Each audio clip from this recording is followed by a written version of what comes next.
Hello. Okay, yeah. Everybody has waved. All right. Hello, everybody.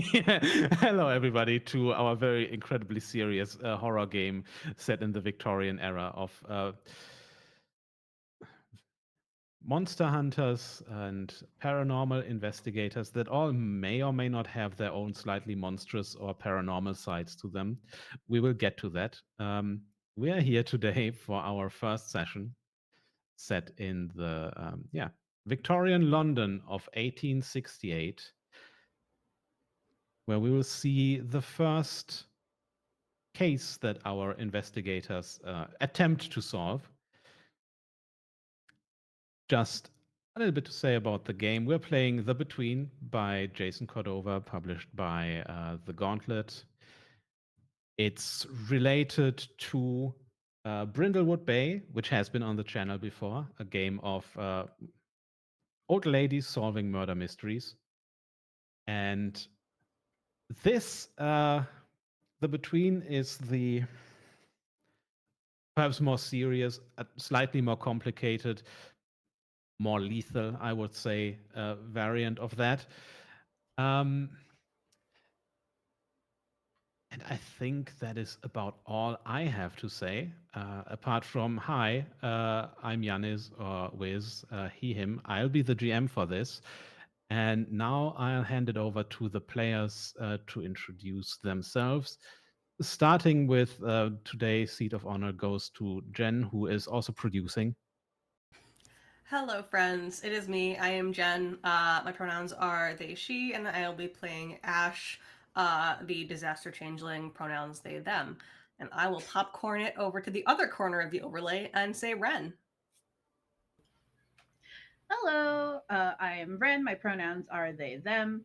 I am playing Noelani Astoria Clements, pronouns she, her, and I am the bitchiest vessel you are ever going to meet.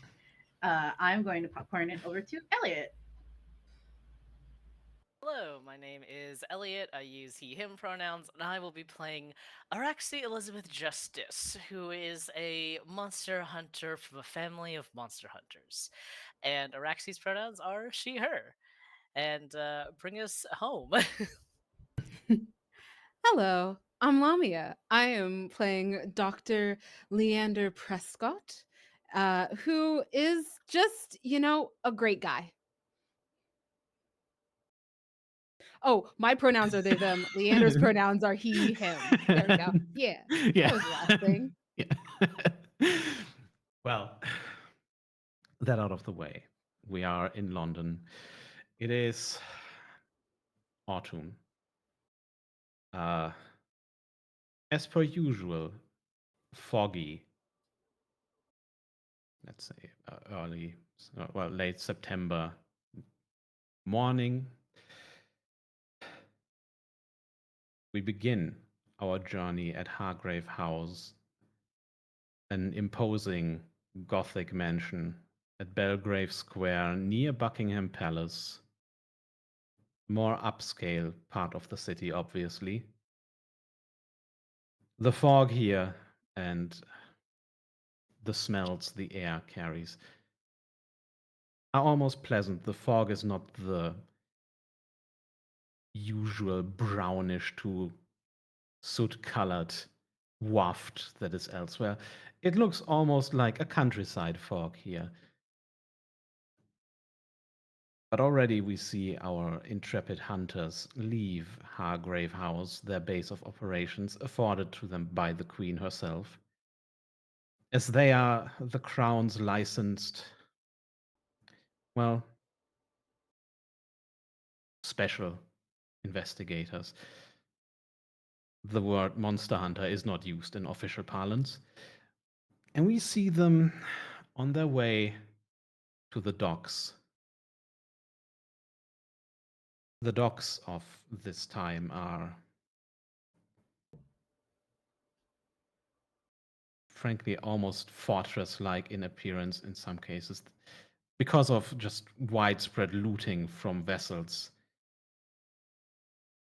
Several different companies have built their own enclosed docks that are a little bit further away from the main body of the Thames. You see, as we approach the docks, a network of canals dug into the soil. And as we go there, the fog gets murkier, the smells. Well, the miasma theory is on its way out, scientifically speaking. But as you go there, you realize why it might have once been so popular. The smell of raw sewage and also just the regular stench of abject poverty, of, in some cases, carcasses of animals rotting in the streets are everywhere. It is not a place for a respectable person, except, of course, the officers and captains and so on of the ships. But our monster hunters or special investigators go where they must. And today, trouble is brewing at the London docks. It has been a few months since a tragedy struck the Dawn Herald, in which dozens of dockhands, many of them immigrants, were killed in a collision that sank the vessel. The wreckage has long since been recovered. Families have been informed, even paid a few shillings of grievance. And the whole affair was then largely blamed on incompetence of the workers and forgotten. Except a few of the drowned workers have since returned. Some saying something about a guardian spirit, some being remarkably quiet about what returned them. The boatswain of the Princess Alice, the vessel that was responsible for the collision, has been found impaled with splintered timbers of the Dawn Herald, the sunken ship. People have begun to talk about a guardian, a sea monster, a demon, the literal devil, whatever have you. And it is that which concerns the hunters.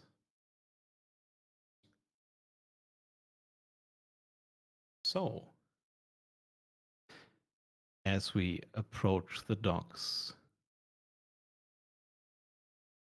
who do we see leading this procession of monster hunters? Who is perhaps most eager to get to this case?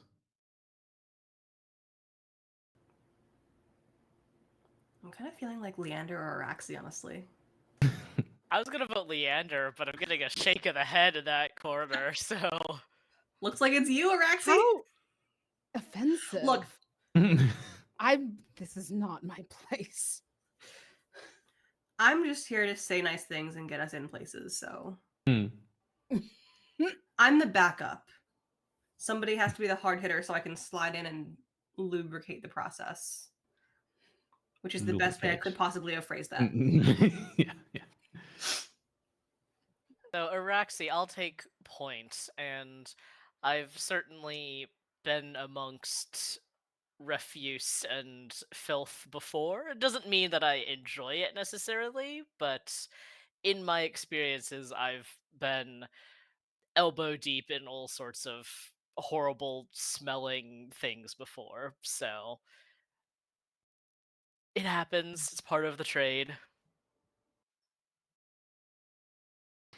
Right. So tell us a little bit more about Araxi. What do we, who do we see here, and what does Araxi bring with her for, what kind of tools of the trade? So, looking at Araxi, I'm about 5'5" ish, very lean climbers build, and I'm usually wearing multiple layers. I wear trousers, even though socially some people might question a woman wearing trousers in this area. but it's simply the most practical gear for my profession. I have a nice warm jacket on that's kind of a faded blue. It's certainly older. Probably someone more respectable would have replaced it by now. And I've certainly patched up different holes and rips and tears in it before. It's not stained. Leander doesn't like it when I go out in public with stains on my clothes. So, to avoid arguments, I've started to, deal with that basically.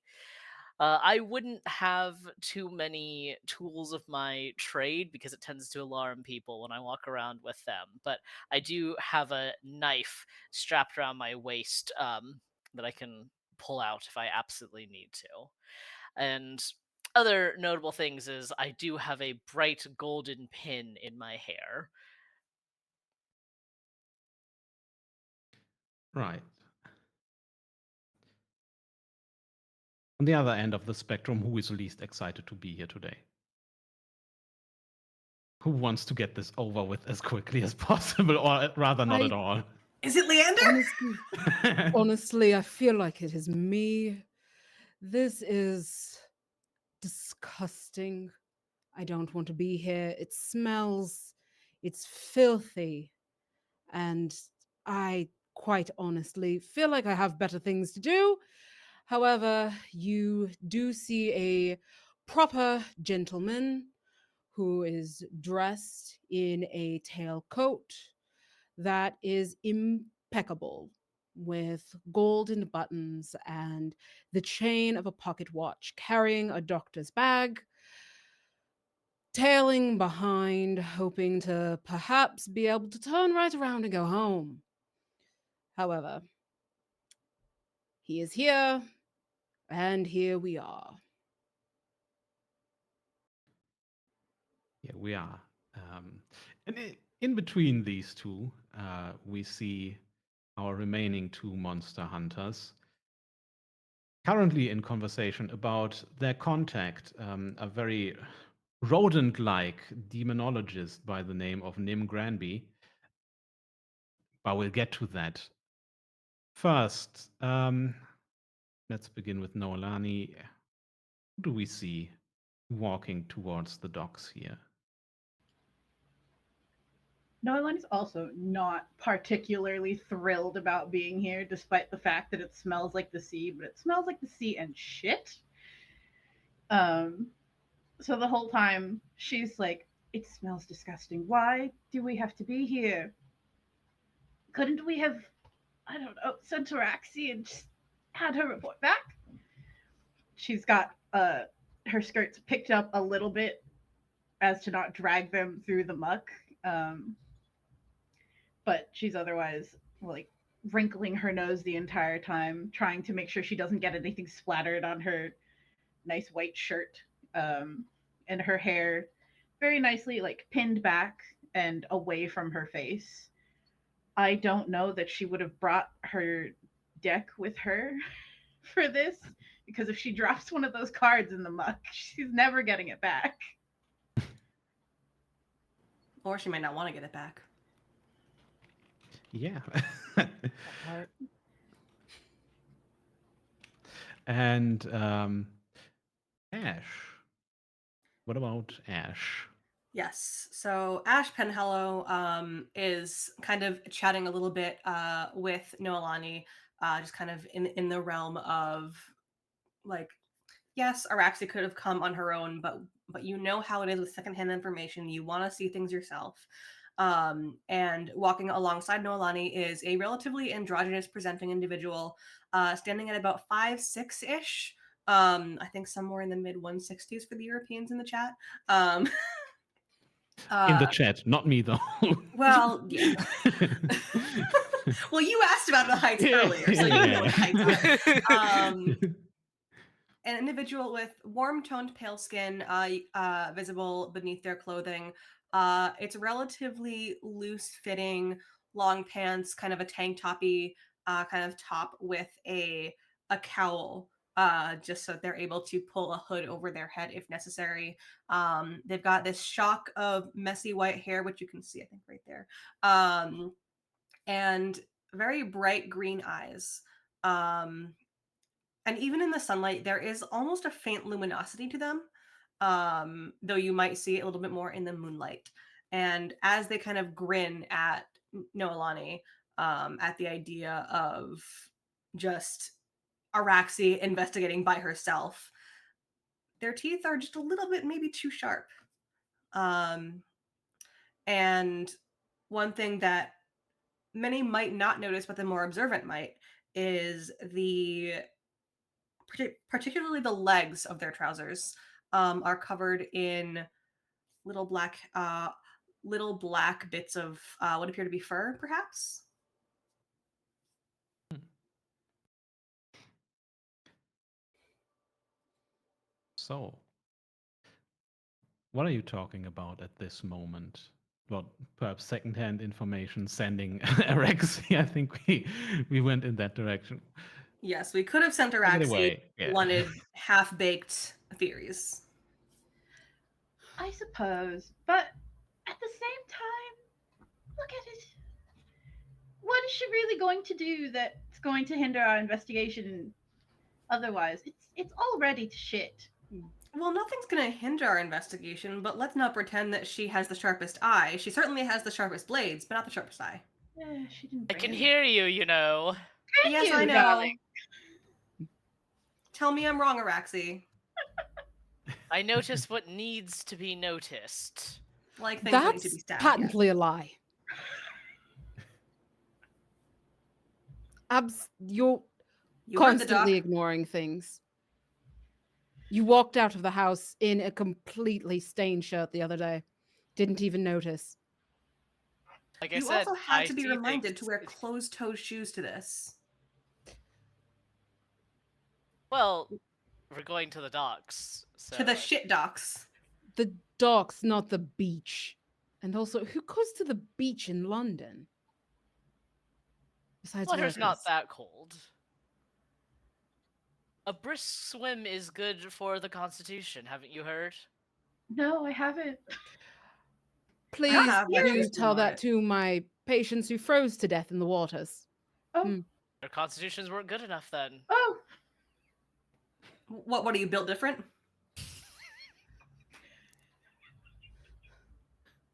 The ancient Well, Victorian winter- saying.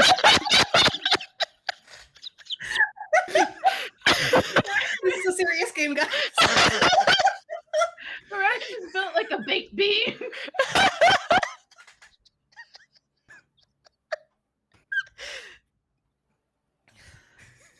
Well, well, look, let's find the dockmaster and see what we can and see what we can find out. Araxi, show us your stunningly developed investigation skills. I will look around for the harbor master's office. I will also look around for that because I don't trust Right. Araxi. Uh-huh. Well, you have already completely ignored anything that I said before about the demonologist. So, I think we're yeah, looking sure. for a Oh, that's demonologist. right. Yes, yes, no, Nim, no. Nim. We have to find Harbour Nim. Master, Yes. Harbour Master. Well, we can ask the harbor master where Nim is. Who does find it first then? So the thing is, Ash. How long has Ash been in London? Somewhere in the realm of 18 years. Right. And Araxi. I was raised in the city, I think, is the implication. Okay, then So a yeah. very long time, yeah. Yeah. Then, irrespective of sharpness of eyesight, Araxi finds it first. There is maybe not a specific harbor master's office, but for this area that you're in, for the specific dock, you find a relatively new stone building, cleaner than most here. You make it past a veritable just army almost of ships, flying flags of every color, and also make it past an even more staggering onslaught of different smells. The usual just waft of the fogs is now also supplanted with some nicer smells, spices, tobacco, rum, but Oh, also there's spice the ship. salty sea air and chimney smoke, and also rotting meat and, well, even more sewage that is still in some places being pumped into into the Thames. But anyway, you approach the harbor master's building. Now that's the question. How do you usually approach your investigations? You have the authority of the crown, of course. You can just waltz right in there. How discreet are you in these dealings? I'll go up, and if the door is not open or doesn't indicate that I can't just walk open, I will knock. Also, do we have like a special seal that we can present to show that we do have the support of the crown? I mean, I would say yes, because otherwise we'll waste hours of this. Just like, no, we can totally prove that. No, yeah, you can. um, yeah, yeah, you can go in. It's not probably a place where you knock. There are still multiple offices in there, but yeah, you can politely knock before you enter the actual harbor master's office. As you make your way through here, I think. Okay, Ren is drinking right now. So another person accustomed to a certain extent of wealth, Leander, what Yes. striking differences do you see in this harbor master's building compared to the outside of the docks? The outside of these docks, they are eh, as close to disrepair as a functioning building can be. It's not been the the salt has washed away any color, and then inside it is decorated. There's a carpet in the center, and it seems to afford some level of comfort during the day, whereas outside it is stark and gray and smells like shit. Right. In through the mouth, out through the nose. I don't want to taste the outside, Ash. I mean, you could hold your breath, but that only works for a couple minutes before you're either dead or right back where you started. Yeah. Is this really the worst any of you have ever smelled before? It's not even No. noon yet. Why are you being so dramatic about it? I've walked through downtown. I've been to school as a surgeon. Why are you acting like this is such a burden? Because I generally don't want to shit. be here. And generally, shit isn't also mixed with, rotting fish. All of this going on while you go past the employees in the harbor master. Yeah, we're just walking Yeah, through. just saying how little you want to be. Yeah, We walk then- like we belong here. yeah, while saying exactly that you don't. Yeah, you make it in. The harbor master that I have to make up completely on the spot is a tall, rather heavy-set man. Looks like he might have once captained a ship. He has that kind of weather-worn look. But he's older now, and also has gone to seed a little bit in his age. You would say he's probably like, how long did people live at this time? Let's say to around 60. He's probably 50. He has like a few good years left in him. But anyway, the harbor. I mean, that's still when people just dropped in their 60s a lot of the time. There was no retirement plan. No, No. I will, walking into his office. He's like, hello, sir. We're here on behalf of the crown looking for a demonologist. I was told that Name he'd of be around here. Nim Grandy. um, Demonologist, you come to my office for that. He spits out some chewing tobacco. Bit of an unusual request, wouldn't you say? Perhaps, but recent events, well, you can understand why we might be in the market for such a person. Is that going to be about the old wives' tales people been spreading Mercifully about? impaled. Well, we've got in a good week one death here. Usually it's people falling or getting impaled. Bad week Yes, up run to of the mill 3. deaths. It's not that, but also, you know how sailors are with their liquor. He has a few bottles of rum in his office himself. He's not judging that. He's pretty much just stating it. Demonologist. It's a very fancy term. Uh, I'm not consorting with people like that, but I've had the pleasure of being accosted by this Nim Granby several times, saying that the harbors must be closed, the docks need to be shut down, or else the sea's revenge is going to take us all. Right, and we're here to make sure that you don't have to close down and that all these wonderful people will continue to be paid so they can go get drunk. Obviously, the docks are not getting closed, even if there was a demon or whatever around. And they're certainly not getting closed on account of tall tales told by drunk sailors.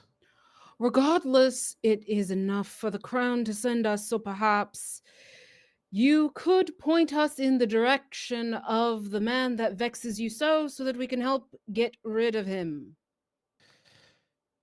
Right. I believe Nim might is probably staying in the wine vaults. The wine That's where vaults. the wine vaults, yes. That's usually where people with uncommon predilections or things that they want to hide are staying or Sounds like a kind of spending their nice days. place. I'm sure it does to you. Araxi will just be like, well, takes one to know one. Which way to the wine vaults? He just shows you the way. Now, we have kind of you have willed this location into existence, the harbor master's office, so you can technically snoop around here a little bit if you so desire. But we can also go straight to the wine vaults. Is there anything small and green? Um, sure. Uh, I don't know what it is, but it is going to be a memento that the harbor master kept from his days as a captain. Maybe like a piece of sea glass? That's not very valuable. I thought you were going to go for something. Piece of jade. Yeah, yeah, something like that, maybe. Well, whatever it is no longer his. All right. Good, yeah. Uh huh. So, for our viewers, usually what people can do in this game is investigate and try to find clues. And the more clues they find, the easier it is to figure out the mystery in the end. But we can also just steal things. Question, actually. Now that we're Yeah. here, does this guy seem like he is withholding any information? Um, I can't answer this because depending on how you would roll on a theoretical move to, you know, gather some information, he may or may not have something for you. He sounds like he doesn't want to deal with you, that's for sure. Oh, just like Leander with me. Are there any You do seem to have that effect on people. Oh. Does he have papers on his desk or anything like about what's been going Many. down? Oh, what? Yes, I mean, there are reports about people coming back from the dead. He see, I can't just give you a clue, but there are papers. Yeah. Can I steal some of his papers? That's a very direct approach. But yes, you I was can. expecting, oh, can I glance at the papers? Can I, No. like... Nope, they're my papers now. Right. Noelani does not have time for that. She's like, I can't read them while we walk. I have to pay attention to where Uh-huh. I'm going or I'm going to step in shit. I mean, you are all in here together. I think So- Araxi is accidentally, like, co-conspirator here because I'm, like, Mm. distracting the harbor master by, like, talking to him and asking him, like, so where is this wine cellar place? And Yeah. you tell me more about the people coming back from the dead, and yeah. So again, not necessarily for the players who know this game a little bit by now, but especially for the viewers.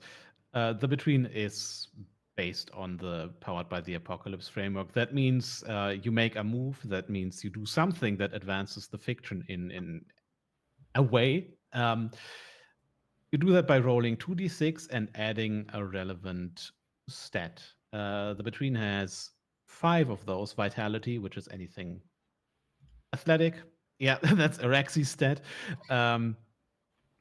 Araxi has that maxed out at a 3, at which point you just succeed on a regular roll with no complications.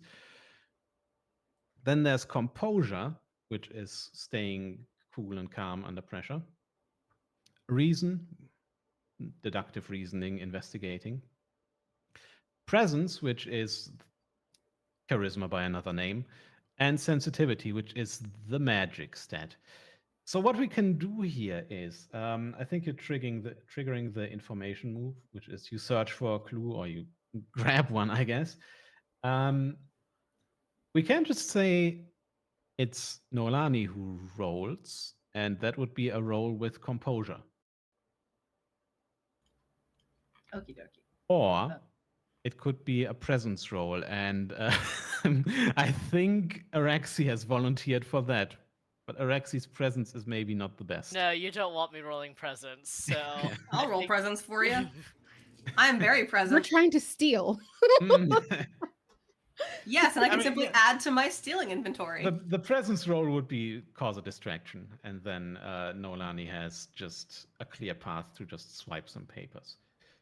If you have some other idea, like you can always convince me that, yeah, absolutely, I use sensitivity and do some supernatural shit. I mean, I'd probably allow it, but the two options I see right now are composure roll from Noelani or presence roll from somebody else. I've got a 1 in composure. Yeah, Go that's, for it. hey, I mean, that's something already. Okay. Mhm.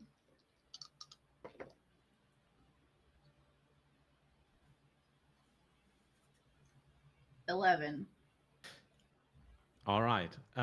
You rolled a clean success, which happens at a 10 or 11. Other results, which we'll get to, are a messy success, which I was hoping for because that means I get to introduce a complication, or a crit, which is a 12 plus, which has an extra effect that we'll also get to, or just a miss, which is only a complication, which in this case would have probably meant you get kicked out of here. but and also the harbor master would hate you now. He already doesn't like you. Um, but you just rolled a clean success. So describe how you just swipe the papers.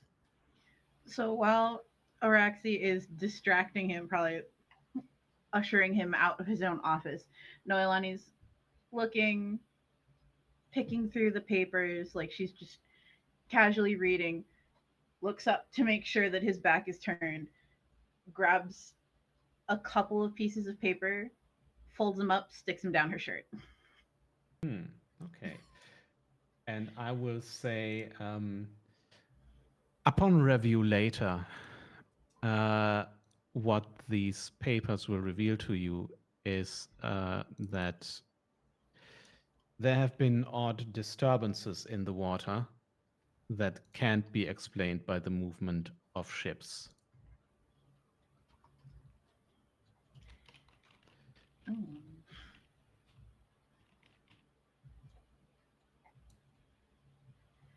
All right. Yeah. So you said it's okay. So it's take a brief walk down that way, take a left, and it's just got a big sign on the outside. Very hard to miss.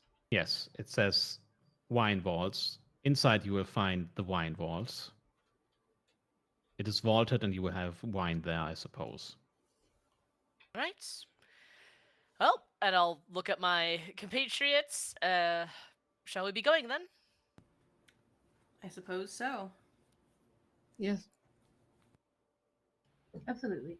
He also supposes so and leaves you as he just uh, walks back. He's kind of hobbling a little bit and just mumbles something about hogwash and tall tales again. Is his hobble? Can I tell if his hobble's medical? Oh, it is, yes. It's. Uh, It looks like his leg got crushed at some point. good to know. Oh, okay. That's ominous. Okay. Yeah. Yeah, there are things about Leander I forgot. Yes. The wine vaults. You again make your way across the docks a little bit. You see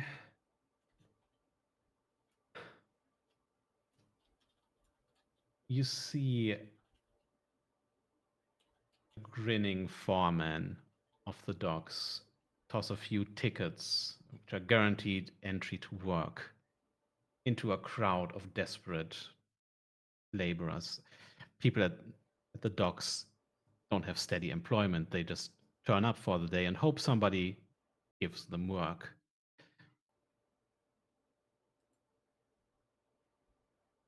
You notice something about this. There seem to be two groups of the dock hands here.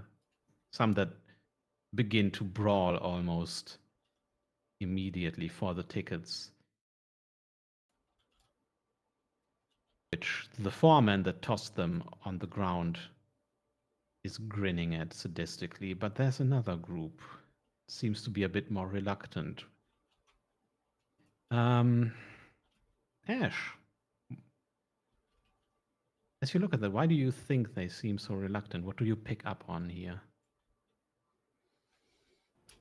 I think they. I think one of them starts to go in to join the brawl, and another kind of just reaches out an arm to hold them back. And I think this tells me that they know something that we don't. And this reticence, this reluctance to engage in this fight may not necessarily be because they are afraid of getting hurt in the scrabble. Right. As you walk past, the foreman just grins at, I would say Leander, probably because Leander is the most, or possibly also Nolani, because you are the most properly dressed.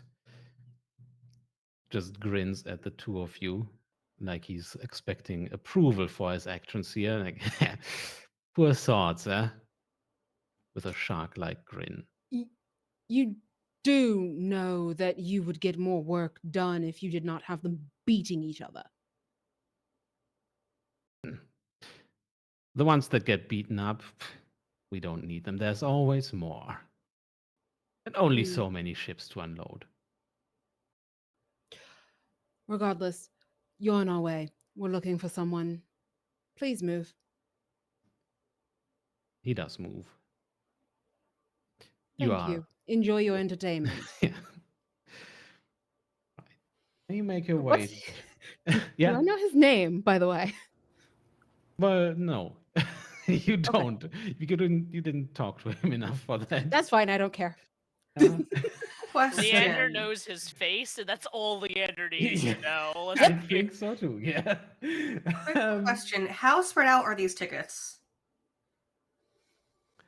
um, they are buried in uh, just Bodies. throng of bodies piled on top of each other. Yeah. None may have flown out in the frenzy. Hmm. Because there's a lot going on, and paper is light. Yeah, there is one that you I'd like to see. snipe it. I will say, I'm not sure what you will use that for ever, unless you want to work as a dockhand for a day to get some information. Which, yeah, that could do something for you. If you want to do that, that will be a move. It will be a day move. Essentially, the risk is you kind of get into the brawl. What could possibly go wrong? Yeah, with your what's your vitality like Ash. again? Oh, it's a 0. Yeah. Ah, cool. Hey, that's better than I expected. I thought it was -1. Um, Gee, yeah, thanks. Amazing. you can roll for, I guess, again, composure or vitality. I'll go with vitality. But I you think. also have a special thing that you could use here, I believe.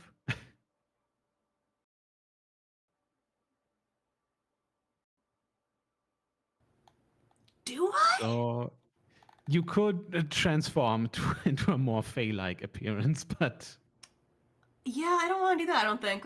yeah, I no, don't okay. think. That's yeah. You can roll the day move. Day move is just you do something risky during the daytime. 9. That's a mixed success. Then I will say how your actions would leave you vulnerable or in a bad position. And that is essentially as you close in here, you see that, well, you can swipe this ticket, but you won't get punched necessarily. You can go in, get out, but you might get trampled a little bit. That's And fine. you're gonna get a little bit of an injury out of this, yeah. That's fine. I have a doctor. Exactly. Leander describes this now as Ash Yes. goes in for the ticket. What injury do they pick up and how?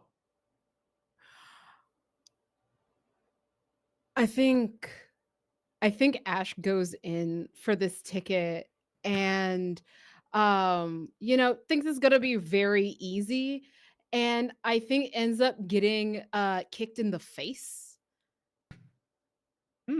Okay, yeah. Ow!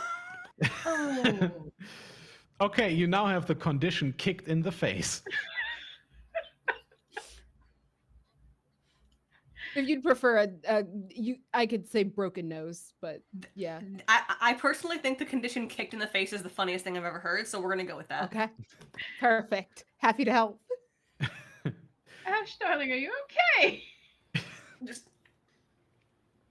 Yeah, I'm good. I got a thing. like wiping blood don't- off of her. Off You their very nose. quickly realize you shouldn't show this ticket so openly or somebody is gonna come after it again, but yes, you have it. Yeah. At this don't point, need I'm not help. surprised. I'm not surprised. I'm just. It's a clue. Ah, is it? It's not. Look, it could get us a clue. It could. We should Thanks, go in God. the vaults. Well, anyway, after this little little side mission here, you make it to the wine vaults. Lanterns flickering from dark archways. As it is vaulted. This is a barrel-lined cellar. The floor is sticky with all kinds of spills. And again, the smell here is, the aroma, as per usual around here, is very thick. There's a smell of wine, some of it good, some of it a bit stale. Some greasy food. All around are echoes of rolling barrels and hushed conversation. So, uh,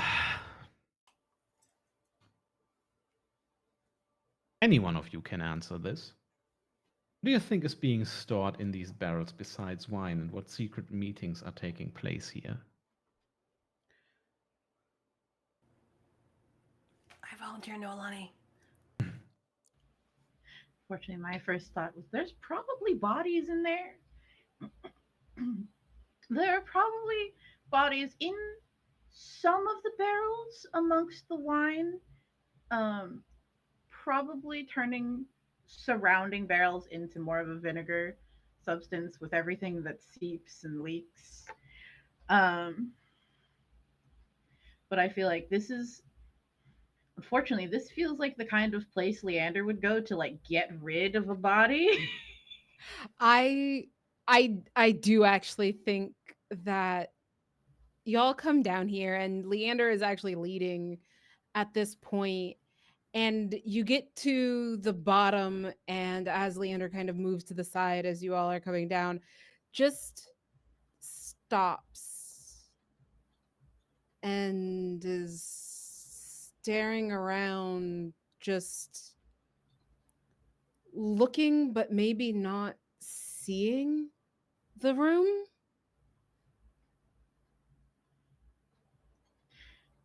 No, he's gonna reach a hand up and, hello, are you all right? I think when you reach your hand up, like, he doesn't move for a moment, Leander, and at the sound of his name, what? Oh, yes, yes. What? are Well, you in okay? this, before Leander can answer, Nim Granby, the occultist, very rodent-like, slick, greasy hair, somewhat bulging eyes, and a haunted expression, kind of slinks towards you, um, wearing an entirely too large overcoat with an absurd number of pockets. Ah, you've arrived already. Well, I see you have gotten my message then about what the people here have called well, many things. Some call it the drowned guardian. I call it the demon of the docks. I'm writing about it right now. Anyway, good that you have come. Shall we grab a seat? Lead the way. Right, right. Over there, in this here alcove. And it is the most shadowy one that you could possibly find. I will stand. That is just Jen saying that Ash is standing, not Ash saying I will stand. Mm-hmm. Yeah. Hmm. Good, yes. Should always be on alert. Somebody always on the lookout. Leander sits down across from him, bag directly on the table. as the bag just makes impact on the table and you hear the kind of instruments inside. Nim just kind of flinches a little bit. You afraid of something? Always, of course. Well, I'm afraid. I'm not too afraid to not keep looking, but the information that I got you, generally my research, of course, attracts the attention of certain entities. Hmm. Yes, The this is same a shame. entity. I'm gonna sit next to him because Leander's already across from him. So just slide in the booth next to him. Hmm. I'm like, hey, so He recognizes immediately that his escape is now cut off. not touching him, but I am, yeah. So, are you a doctor? Should we call you doctor? Just Mister? Oh, I have certainly not earned a doctorate. Well, university wasn't for me, and the deans agreed when they kicked me out. Yeah, they don't hand out degrees in demonology or fighting things. Have you ever seen a demon before? Seen one? Well, of course, they do reveal themselves to me at night in my dreams, but of course they do not walk among us like that. But now, Are you sure that they Uh, don't walk among us? well, they do, of course, they come to us, but they do not walk among us in the sense that they reveal themselves readily. I'm Hmm. so glad that you believe that. So tell us more about what you found. And as I do that, is this the kind of place where I could like wave someone down to order a drink, or do I have to go to the bar and like, you know, order You, it? you, you can order one. Whatever you want. That's not something there's going to be a rule for. I order a drink for myself then, just like Yeah. just a glass, I think. Hmm. Um, well, Nim tells you that he believes that it is, in fact, a demon, that it is coming for the souls, that it is some ancient, powerful sea monster or, well, demonic manifestation. And does he have evidence that leads him to believe this? Or is he going off of vibes and gut feelings? You get the impression that with Nim, it's always demons. But I was just going to ask Noelani, you get some description from him that makes you realize, no matter what it is, you do know now that some dock workers, at least, have made a pact with this drowned guardian of the docks or demon of the docks, offering sacrifices in return for something. What makes you realize that? Um, Noah's messing with whatever, like the collar of her shirt or like a necklace or something. While she's thinking, she goes, "That sounds oddly familiar." Um, and she thinks back to the two separate groups of dock workers, the ones that are beating each other up and the ones that are off to the side. And she goes, "Oh, they want them to get eaten. Oh, that's hmm, that's not good." Um, because as with most of the things that she works with, meat is always in high demand.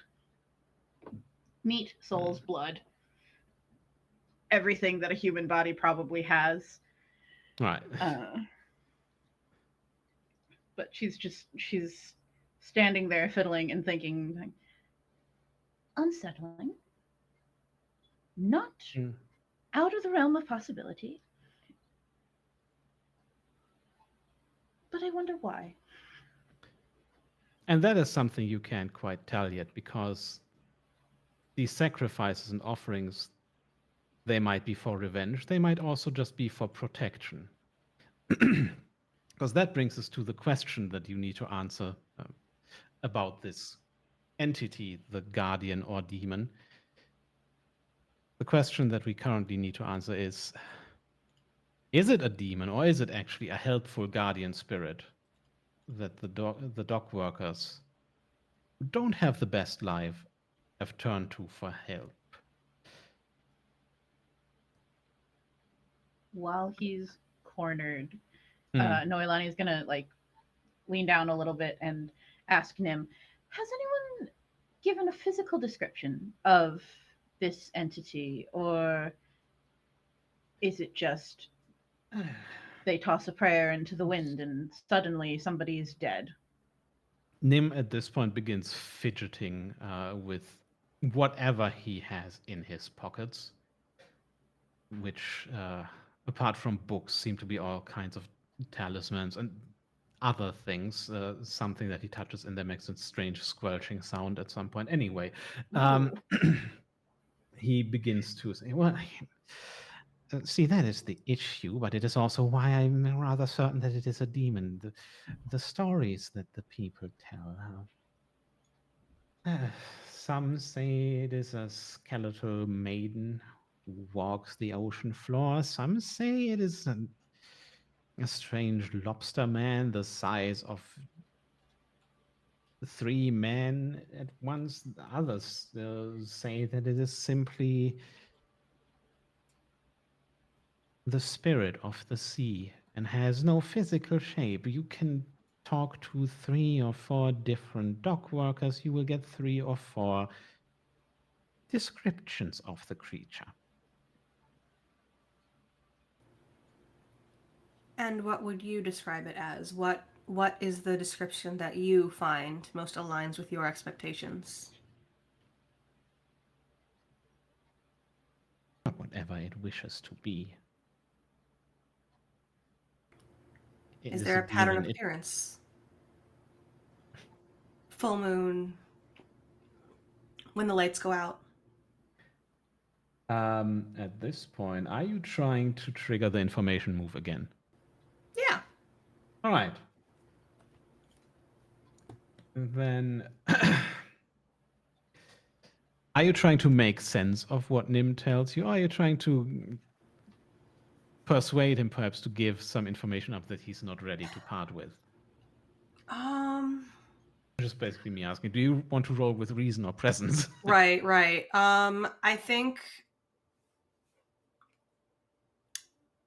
I think I am looking for more information that he is withholding from us so far. Because this is a demonologist. He, regardless of how uptight he might be, he knows his shit probably. So I want to know what he is withholding, and if necessary, I will add in we are investigating this with the full authority of the crown, and will appreciate your full cooperation, please and thank you, sir. Right. I have something to tack on after you answer what to roll. Well, I guess my thing is, because Araxi, I also have had a lot of study of dangerous things and creatures, and I wanted to know, like, is he actually legit, or is he talking out his ass? Like, he's saying all these That things part. about demons and all. Does it match, like, what I'm not necessarily a demonologist, right? I'm not a specialist, but Mhm. I have studied these things to some extent, at least. So, is it at least matching up with my knowledge? That depends on you. Okay. That I is get to for you to decide. answer. Oh, I love That that. is, yeah. Okay. Because Jen, I also roll then. don't know the outcome of this mystery. He could be completely wrong, and he could just be full of shit. That is, but it could also be that Araxi doesn't pick up on something here. So you decide if you trust him or not. I'll decide And- after I find out what the answer is. All right. And in the meantime, I think I roll presence. Yeah.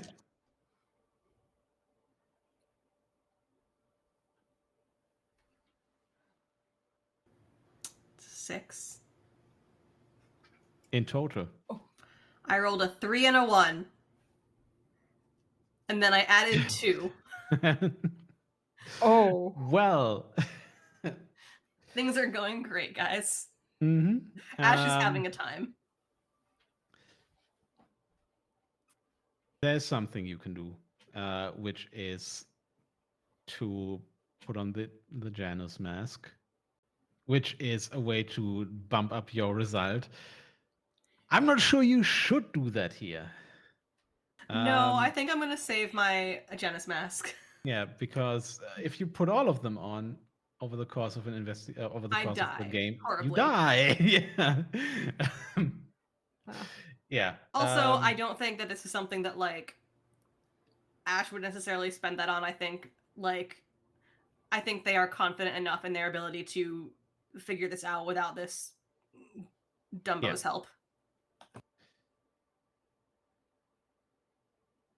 So Nim just begins to launch into a completely useless discrimination. Well, there's well, there were these strange lights, and of course that is if you yeah, in this book, this is well, it's in Latin. You might not be able to read it, but Araxi gets her drink and just starts like drinking it. yeah. And I'll like look at Nim and I'll just be like, so do you know do you know where we could find any of the dock workers who came back to life? It'd be really helpful if we could talk to them.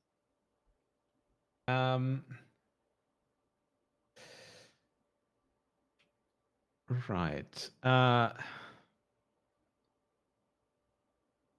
You don't even need to tell. You don't even need him to tell you that. You could probably just ask anybody. Yes, well, yeah, I have interviewed somebody. Not somebody who came back himself, but his fellow dock workers, and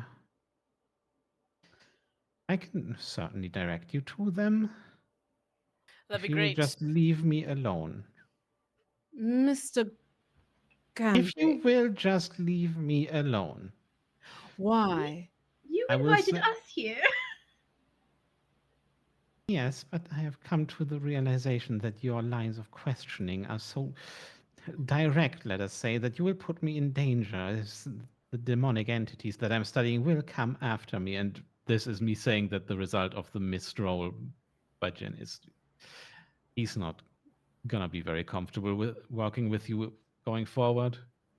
Mr. Gamby, we came here on your behest for information you claim to have, and you're going to, in the face of an official investigation by the Crown, not give it? Oh, Leander, don't be so harsh on the man. He doesn't have the constitution for icy swims does or not. demonology. That's not my problem, is it? He sinks back into his seat, but If you'd like I us to will say leave, Mr. Gamby, the quickest you way to accomplish your goal is to just tell us what we're asking. If you please, sir. he just begins mumbling. Crown isn't the biggest authority in the world. Noah's gonna very gently I'm grip him going by to the say face. right now, you have missed the roll. You can role play this out for the remainder of the session. He's not giving you anything else. Oh yeah, no, I just want to be yeah, spooky. yeah, okay. Good. Noah's gonna very gently grab him by the face with her sharp little nails and go, I'm sure that they won't even find you to be a crumb of what they're looking for. I think they'll leave you alone, darling. You and your squishy little talismans. And she's gonna let go and start walking out.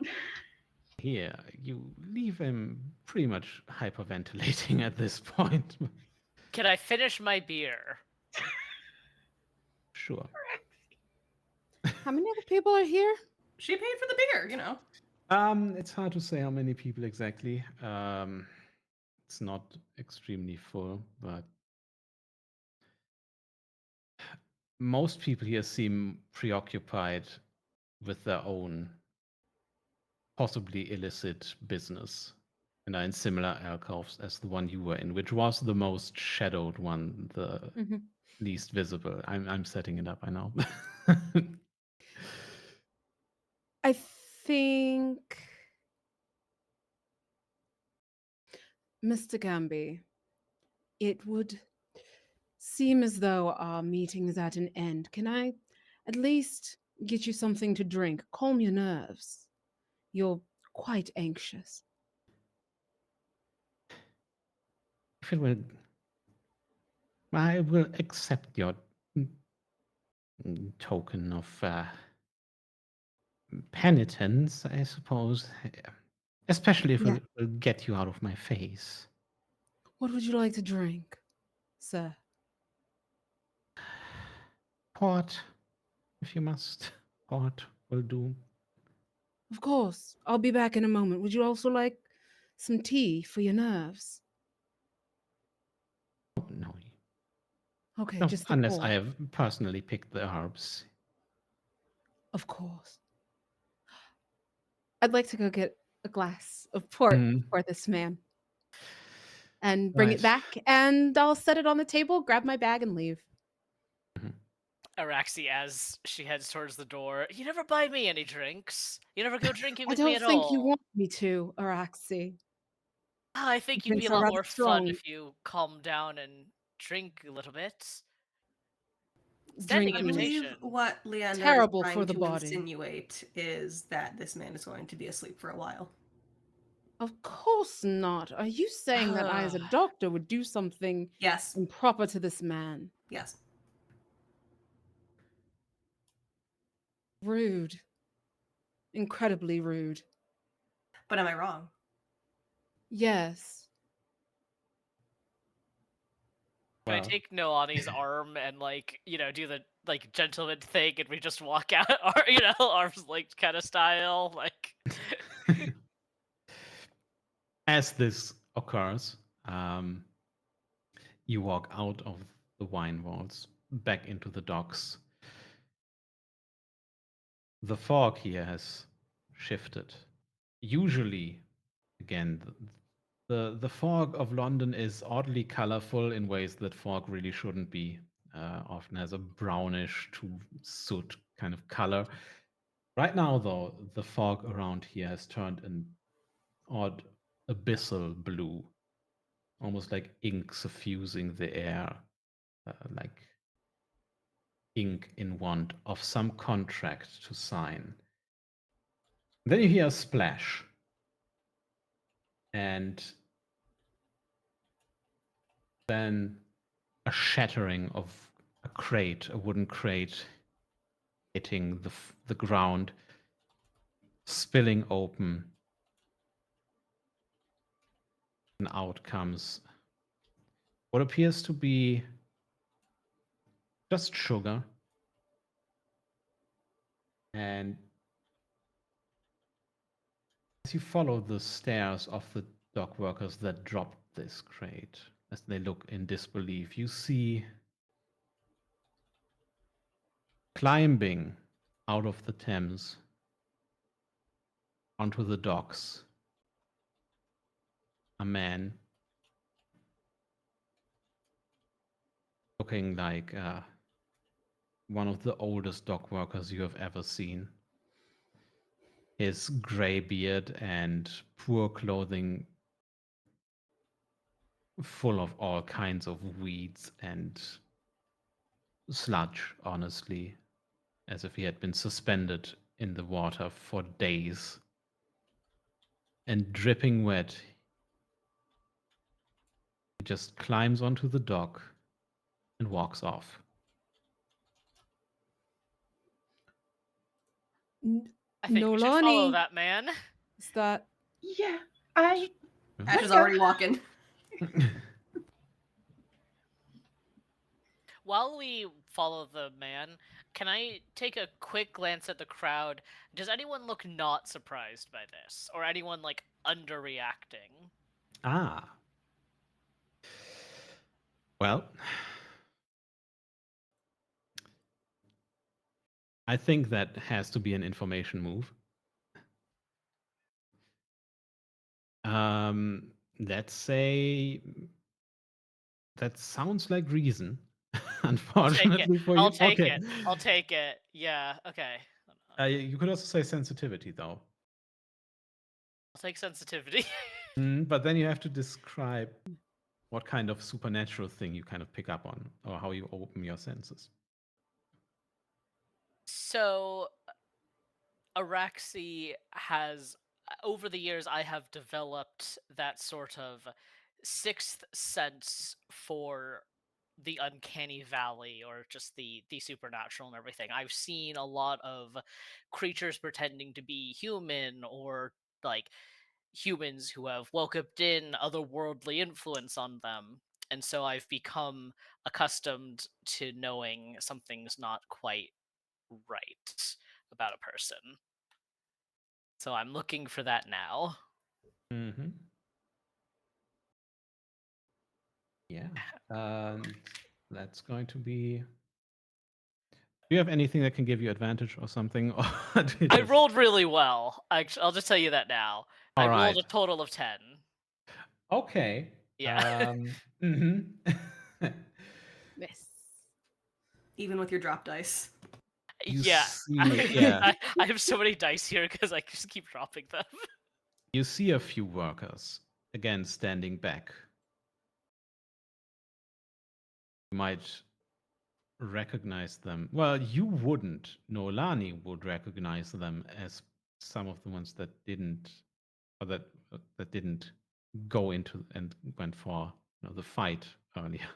I was legitimately going to like be like if when I notice that there's some workers kind of react Yeah. differently, I'll You- whistle like a little bit and get the Mm. attention of the other three and like gesture towards them just so they also see them. Yeah, you see them and they look at each other, and there's much more said between them than really could be with just a glance. They seem to fan out immediately and seemingly knowing exactly where to go. And you notice something as they turn to leave. They all wear curious bracelets made out of seaweeds, shells, wood, pretty much anything you could get from the sea or the river. Each one of them has one of these. And then they disperse. You can't interrogate them right now, I'll say that. But you can follow the man that just climbed out of the sea. You notice also has one of these.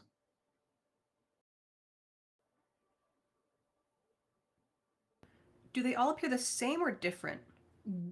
I mean, they're made out of random things. So very similar make, essentially, Right. but Like, not but it's not copies like of. each one of them has like 3 spiral shells and 1 scallop leg, that kind of thing. No. No. Okay. Look, some demons like a pattern. Some Yeah, they don't demons like to have be consistent. conveniently made in hell, tags on them or something. Right, Yeah. exactly, exactly. Made in the abyss. Yeah, yeah, yeah. Actually, They're all tag question. 3. Is it would it at all be worth a roll to having given that Araxi called our attention to them, would it be worth a roll to see if I recognize those bracelets from my previous endeavors and maybe have come across this No. sect? Nope. Okay, No. cool. I mean, yes and We're no. We're Yes, digging. We're as digging in a little we bit. can. Yes, as in you can make that part of your theory later. No, as in I can't give you an answer because I'm not supposed to know what what your theory is. So Right now, no. Later, you can absolutely say Leander recognizes this as such and such. Yeah, absolutely. Okay, so then we're following the drowned man. Yep. We're following the wet guy. Mhm.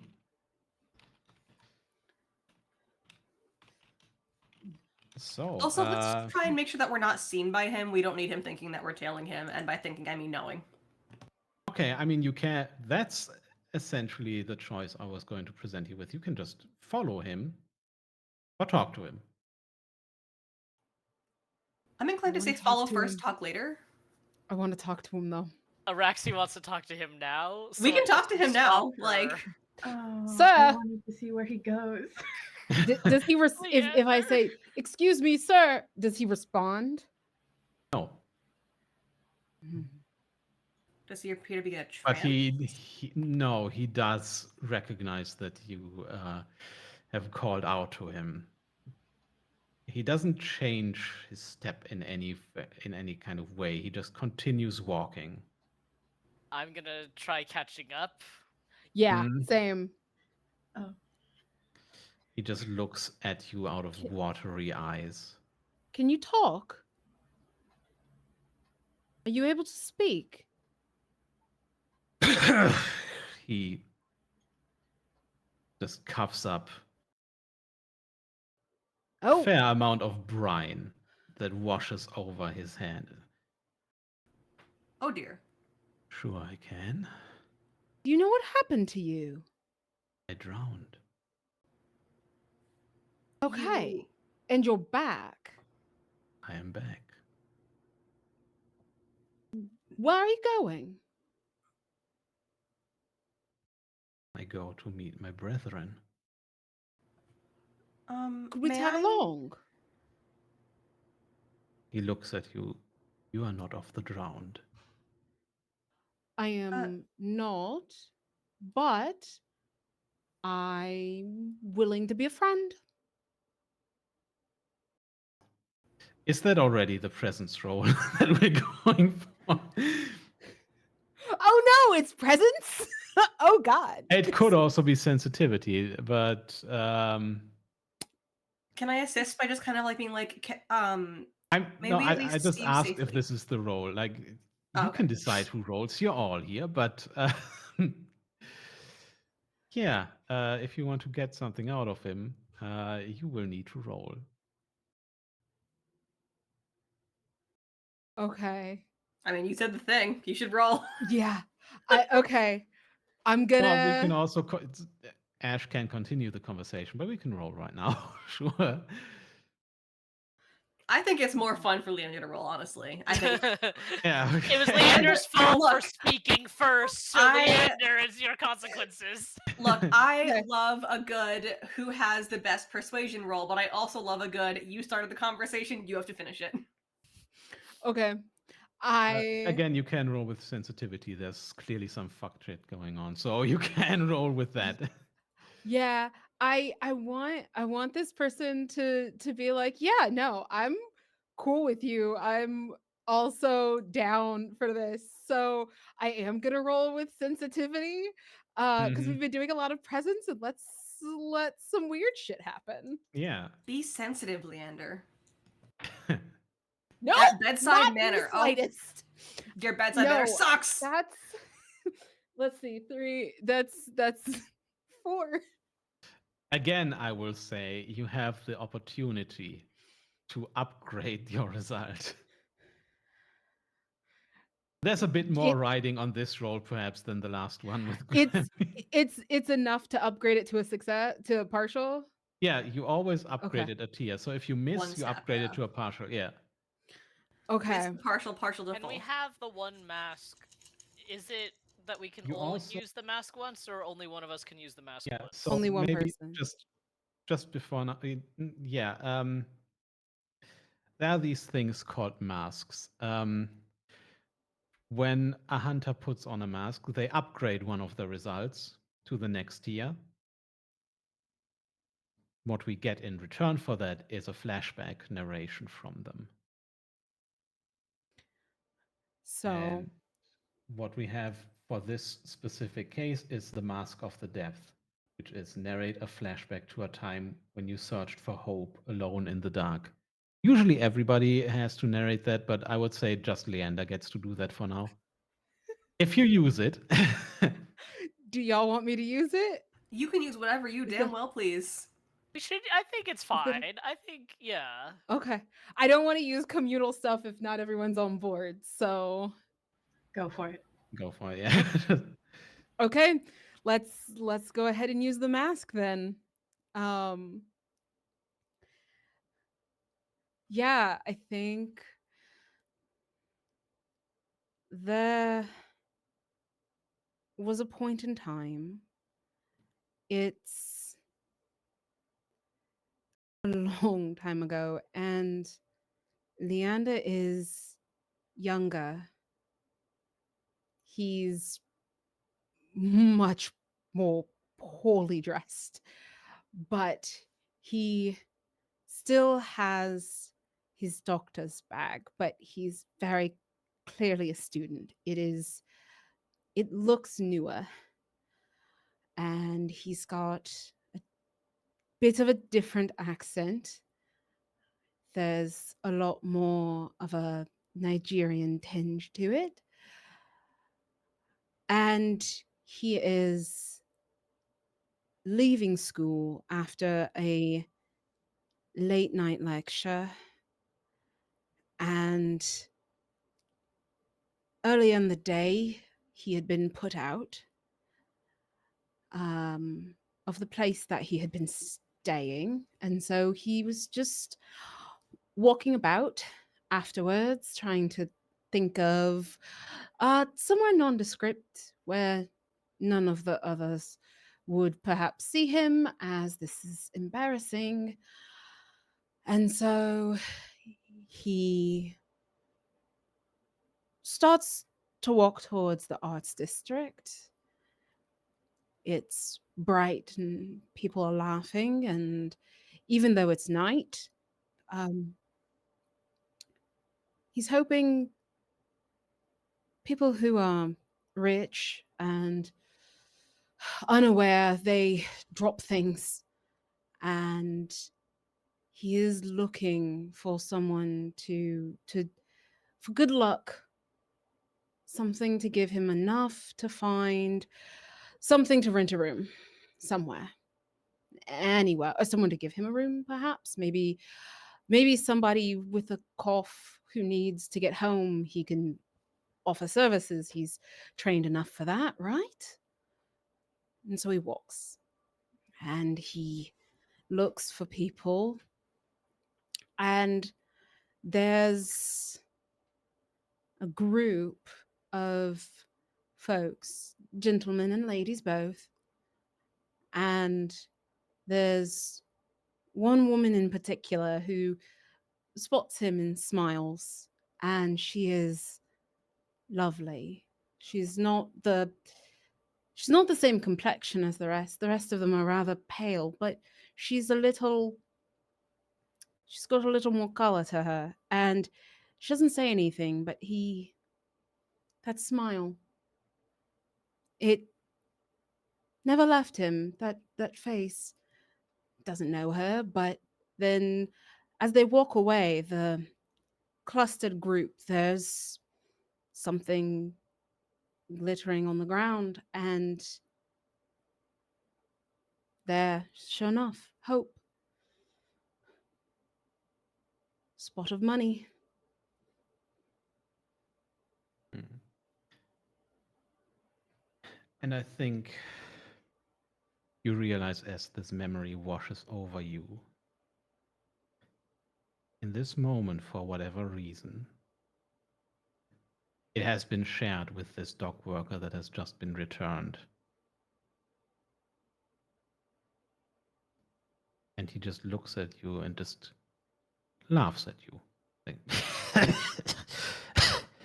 and more brine just flows out of the corner of his mouth. You have been drowned in your own way, haven't you? Well, we rise. Here's something for you. We rise like the tide. and perhaps you can meet me again at night.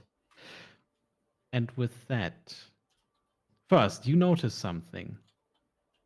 This "we rise like the tide." You have seen that. You have seen that on graffiti. You have also read something like "Justice to the workers, may they ever be united" along with it.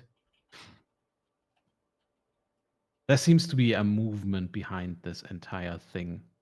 So much is clear to you now. And also, very clearly, these return people have been opened to the world beyond. And what you will do with all that information, that is something we will find out in a few minutes. But for now, we'll go on break. So, thanks everybody for watching so Oof. far. We'll be right back.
And we're back.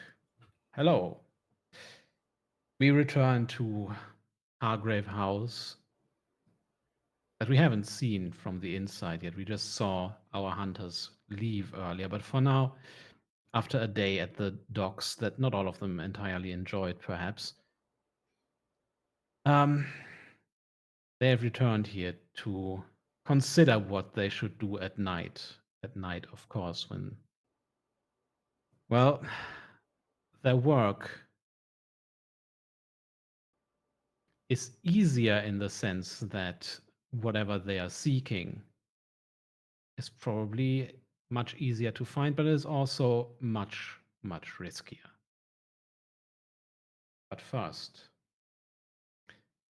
as we look at Hargrave House, um, anybody can answer this. We see one of the rooms of Hargrave House, let's say the library. Of all the rooms in Hargrave House, none feel more kind of unstuck in reality than this one. As one of you enters the library to kind of order their thoughts, what do you see or feel that feels off?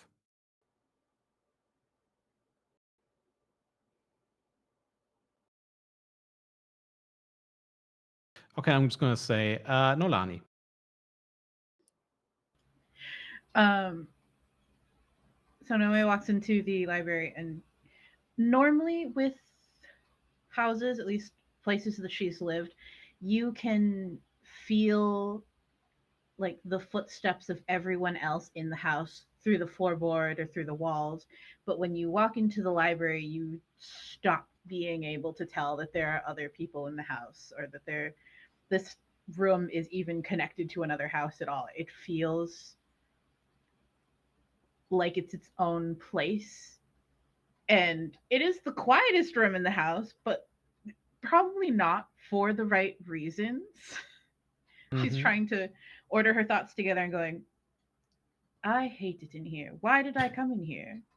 It feels like I'm alone. She's going to pace back out. That was the worst idea ever. Right. Well, we are now at what the game calls the dusk phase. Um, dusk phase begins with one of these questions about Hargrave House, and then I get to ask you what your hunter will be doing during the night. And anybody can speak up now, but in 3 seconds, I'm just going to say a name again. So, Leander, are you Yes. planning on attending this gathering? Of course. Do you want company? Well, I don't perhaps think all I'm. four of us should go. That's kind of a lot of us. Who here's drowned in something? Alcohol? Oh, God. It Liquid? would be you. Yes, it would. Oh, all right. I will say Leander may not share that with the others, but you got the feeling that these drowned sailors are united in two things, which are loss and anger. Hmm. Emotions Leander knows nothing about. Absolutely nothing. Never, never in my life.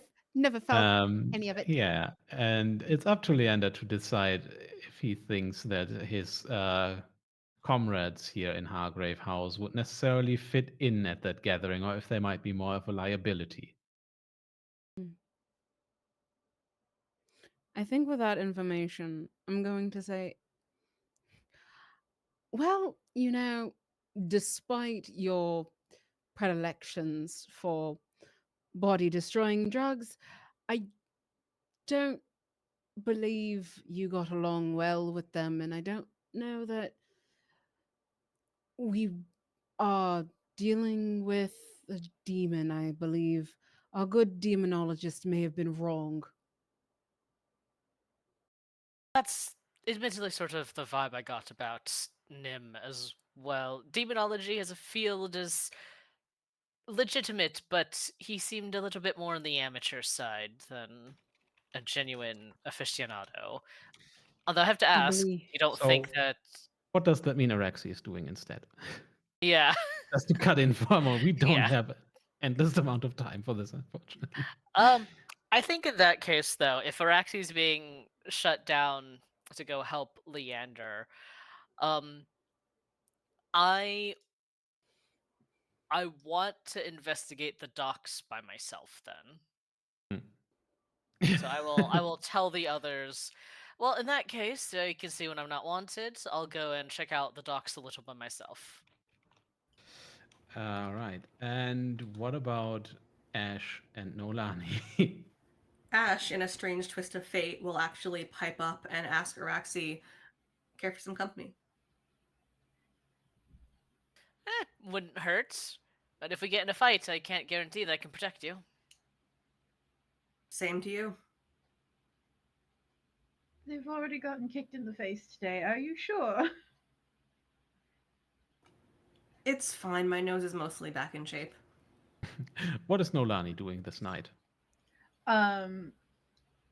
Well, everybody's heading off. She was gonna pull out her cards and try and figure out, is this the best idea? Hmm. Like, are one of them gonna get into trouble? Nolani could stay in the house and just perform a ritual. Yeah. Yeah, I was gonna. I think that's my other move, a thinning of the veil. I was gonna pull out the tarot deck All right. and try and see if something's gonna happen to one of them. Right. Then we see 3 hunters leave. One stays behind for a ritual. We return to the hunters in a moment. But there's also something else that I get to introduce, which is called the unseen. The unseen gives us a glimpse of London by night that has nothing to do with our hunters necessarily. But we might occasionally see some echoes of what befalls them in this unseen. The unseen now is the hunters are approaching the port again. The port of London is, of course, one of the busiest in the world. And with so much cargo being loaded and unloaded, the odd crate ends up overboard, also stolen. The ebb and flow of the Thames deposits this lost cargo up and down the riverbank, and under the light of the full moon, the desperate or optimistic pick through the sucking mud and sewage of low tide, stinking of shit and rotting fish, in the hope of finding treasure. Araxi, what debris from, or not even Araxi, it's just Elliot. Araxi is not there. What debris from industry, trade, or home life is found washed up on the mud banks of the Thames? And what does it tell us about the city?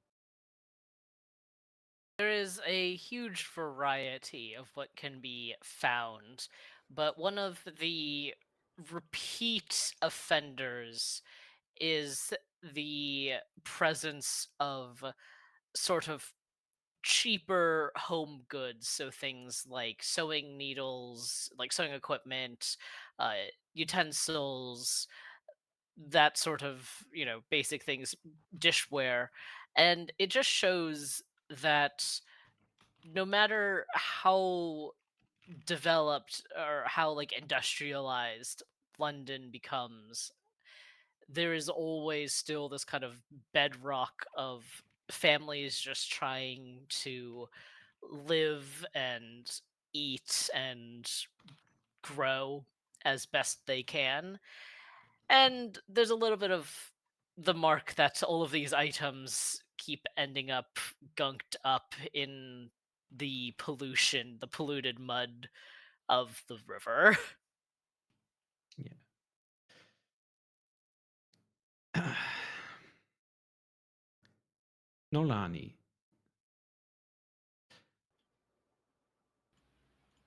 we're in your room in Hargrave House as you prepare a ritual. What does your room look like? Do we find here, and how does your ritual preparation look? So Noe starts drawing the curtains, lighting a couple candles. Um, her room is weirdly messy for someone that is always doing complicated work. You would think everything would have to be in a proper place, but she's like, fuck it. um, she's got probably too many pillows, a lot of random little bits of like scrap fabric um, as blankets, like things that are probably like stitched together. They might mean something to her, but at this point, they're just bits of fabric. But she scoots a space in the middle of her room on the floor, uh, pulls out her tarot deck, and tries really hard to stop her hands from shaking because she's pretty sure she's not fast enough to run to the docks if something is going to happen. Yeah. So she's hoping that nothing is going to happen. All right. Describe your ritual and exactly what you are trying to find out with it and what dangers there might be with the ritual. Um, so I'm not doing rites of salt and smoke. I'm doing a thinning of the veil. Just a move that says what exactly? When you consult your divination tools to glimpse the future, roll with sensitivity. On a hit, you may ask what is about to happen, and the keeper will answer truthfully, but not necessarily completely. On a 10 plus, you may also ask why is this about to happen. On a 12 plus, you also find a clue. The keeper will describe it. On a miss, you instead glimpse a terrible fate awaiting one of your fellow hunters. Hold one just before you roll for a move. Um, I I can say this is how the cards have shown me you're gonna die, and then you get the option to go through with it or not. And if you go through with it, you get an XP. But yeah, you might die and if you miss. if that is so, Leander has used the mask. If that means Leander can't do it again, so Leander couldn't change a miss to something better. So Leander might die depending on your action, but everybody else could use a mask. I don't have to. I don't have to. No, yeah, give it to them immediately. I can yeah, hold on to it. yeah. For It the next will have time to Leander happen has a during. mask. Yeah, no, it has to happen tonight. Oh no. Oh yes, that's what I'll say. Oh. So anyway, consult your divination tools then. Okie dokie. Um. Leander didn't want my help. I'm just saying. I think that like if Leander dies,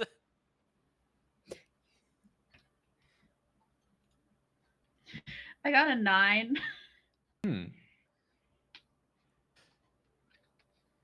Well, that is a hit. So you can ask what is about to happen, but there's also, I think, going to be a complication. Okay. She's gonna start flipping cards out of her deck. All right. What's about to happen?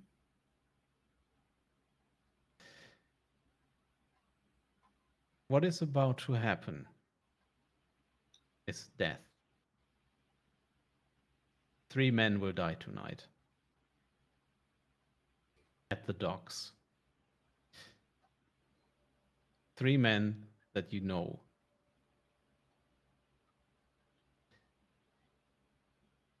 And as you realize that, you at first think your vision is getting blurry, but then you see that it is not that. It appears to be just water running down the walls of your room. Oh, Signal is clear here. Somebody is getting drowned tonight. Or otherwise dying a liquid related death.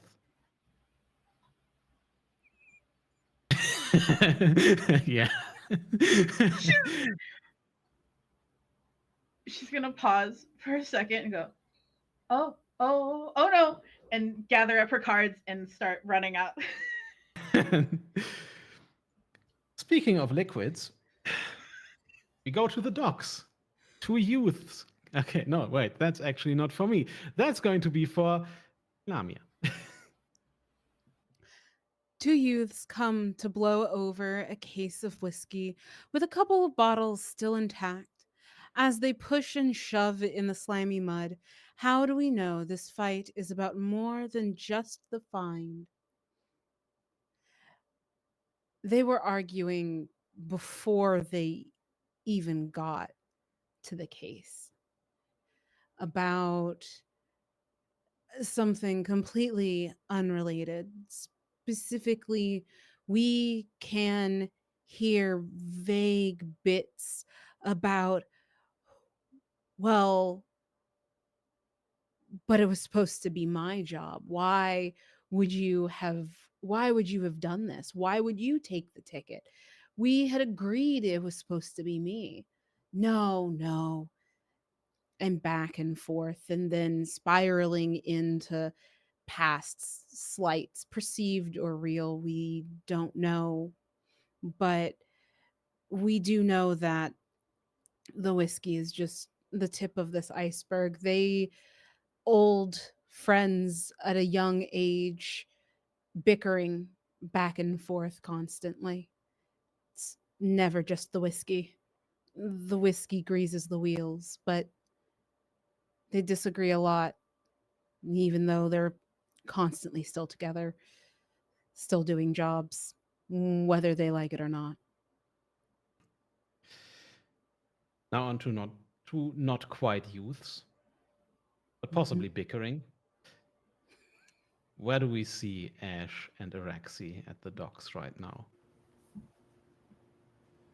So my intent, I want to go and investigate the ships nearest where the person came back from death, or the drowned person came up, because it was described as like people were unloading crates. And I want to investigate, and I'm not going to get on the ships, obviously they're not going to let me on that, but I want to investigate like around the waterline and stuff. Just, am I seeing any more of those like bracelet talismans? Am I seeing Hmm. anything that could be a different talisman? Mysterious sludge. I mean, it's London. There's a lot of sludge, but that Yeah. sort of thing. Yeah. You're investigating the waterline where the guardian slash demon would possibly be in right now. Yeah. And There's I a will very clear say, risk to your physical well-being here. I will say, I do want to bring my halberd with me. So I am Right. traveling through London fully armed. I don't know. I imagine Arexia has done this before. Mhm. I've got a technique to not get arrested, which Yeah. is probably my badge A that says I do technique. what I want. I think your Um, technique might also just be the gigantic fuck off halberd. But Yeah. let's not get into that. I'm doing a very similar thing. Also just right on the waterline. Looking for, like we had the exact same idea. I think what happens is we're kind of like approaching, and we're probably both thinking that we're gonna split up, and then eventually we both end up like at the waterline, and we're just like, oh, okay. Hmm. I'm like, all right, you go that way, I'll go this way. Shout if something grabs you, and I'll try to rescue you. Right. Same. Ash, what is your sharpest sense? My sharpest sense. I want to say, let's go with my hearing. All right. And Araxi. Sight. Okay. Have to go blind. No, I just randomly rolled and I said odds are hearing and evens are sight. And I rolled evens. I rolled a 2. So sight it is. And that means Araxi notices it first. What you notice, there are lights on the river, of course, not to the extent that there would be today. Um, First, ships still don't really have electricity. Also, the street lights, the gas lamps, are much like everything else covered in the fog. So even after gaslighting arrived in the streets, the fog, has been physically swallowing it up, depleting the oxygen and causing it to burn on dim yellow. But now you see something under the waterline. It looks oddly bright. There's something in there.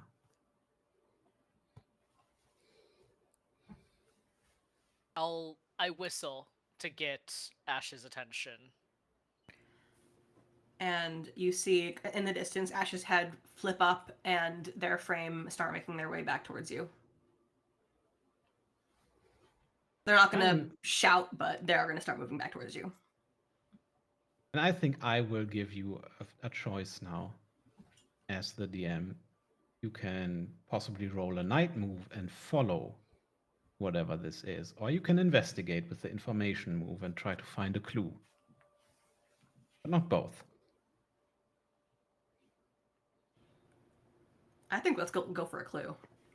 Yeah, let's go for a clue. All right. Not it. Then I can continue. roll, Just say or- how you want to do it, and then we'll see who rolls and with what. I mean, everything could be, well, maybe not presence necessarily. I don't know how that would work right now, but you can convince me of Okay, anything if you try Hear hard me enough. out. Hear me Yeah. out. I was gonna say, like, hear me out. What about? I have yeah. No, go. I want to throw I want to look around for like a stone or a loose piece of wood, and I want to try to throw it at the light and see if it is like a physical being causing this, or if it's more of like a magical kind of mirage looking thing. I want to use vitality to do this. Yeah. Yeah. Something will happen as a result of that. I can tell you that. You won't die. That's also something I should say because I need to telegraph that if I'm trying to kill you, which will happen very soon, but not the first episode, maybe. Yeah. The only one that tried to kill a fellow hunter today was Ren with the tarot. But anyway. Araxi slips and falls, cracks her head on the Wow. dock, and immediately dies. That's how I. Yeah. Okay. You will see something because you're throwing a rock at a possible monster. Whether or not it's useful to you, that will depend on the role. And the role may be more like how do you react to what the monster does in response. But yeah, you can roll vitality, and it is a +3. So if you fail that, I'll be very, very impressed I'm indeed. so nervous. Oh god, I rolled so well. I guess it's 11 plus 3, so I rolled a 14. Ah. So that brings us to something interesting. First, you succeed. You will also find what is called a mastermind clue. We will get to that later. Hi, Raiders. Oh, hello, Raiders. You arrived just in time for Elliot playing Araxi, tossing a rock at a monster under the waterline of the Thames in Victorian era London. Anyway, that just happens. Yeah, how do you throw the rock? Do you intend to hit the creature? Yeah, I want to just strike it right in the center of like mass. Yeah. And that is what you do. It does appear to have mass. That is what you know. But then it rises out of the Thames and rushes towards you. And with your vitality, you will manage to get yourself and Ash to safety before anything happens. Grabbing. But first,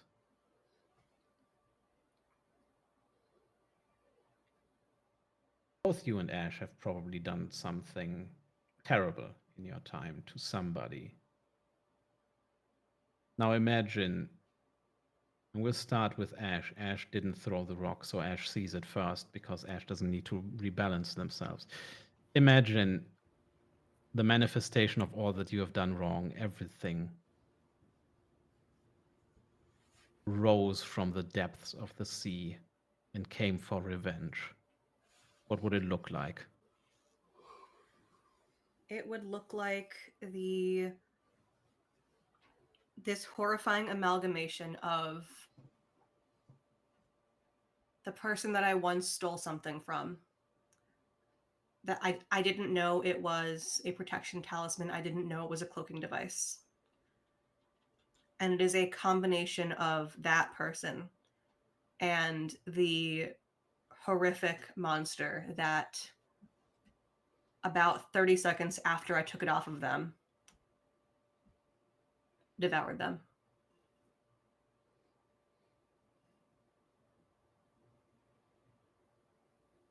And what does it look like for Araxi? Same thing, the amalgamation of the worst thing you have done or everything you have ever done wrong, given a shape that will rise out of the sea or the river. It looks like the torn to shreds, mangled, missing an arm, jaw hanging askew, freshly bleeding form of my mother when I went on a hunt with her once and I disobeyed an order, and because of that, she was killed by what we were hunting.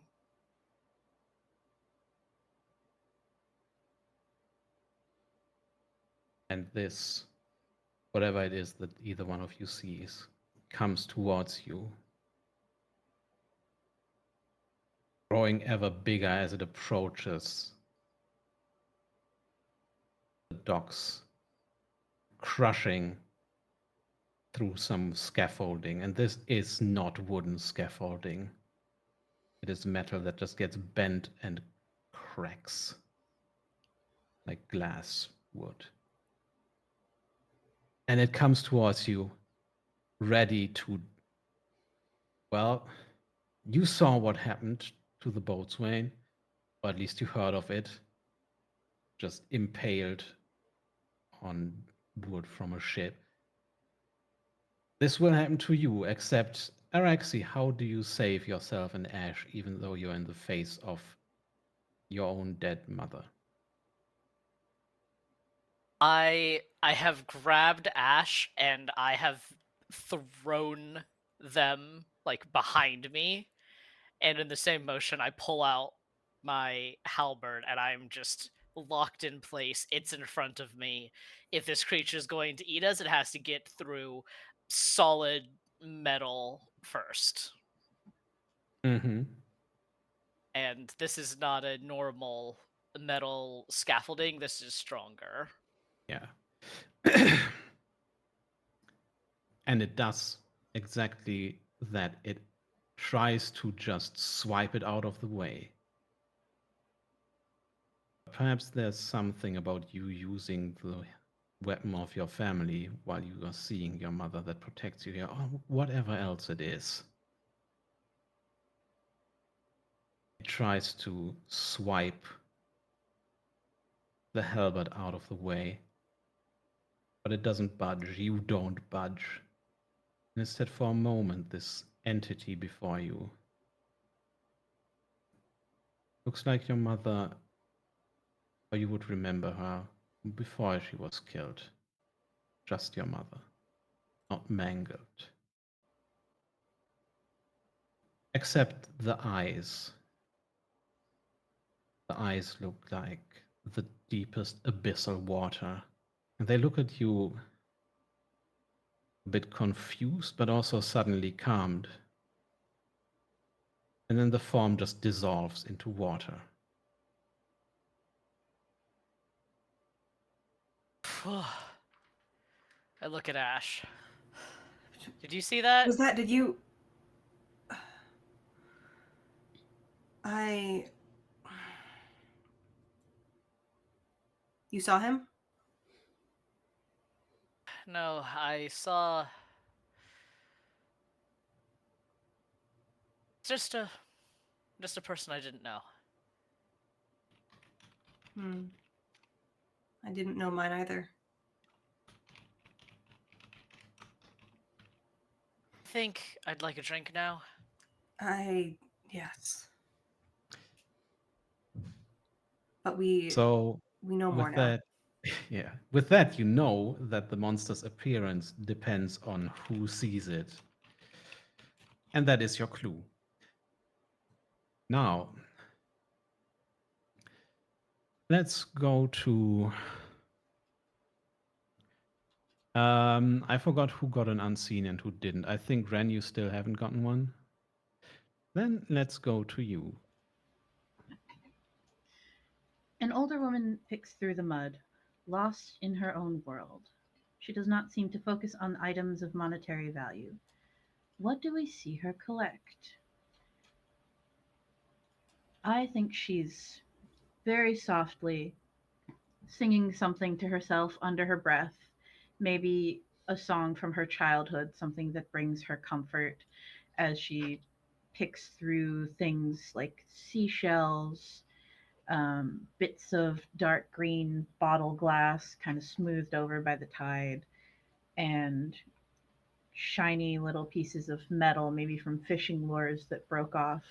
Things that sparkle and kind of shine and shimmer in the moonlight that would attract her attention or her eye, but she's not necessarily the most careful about it.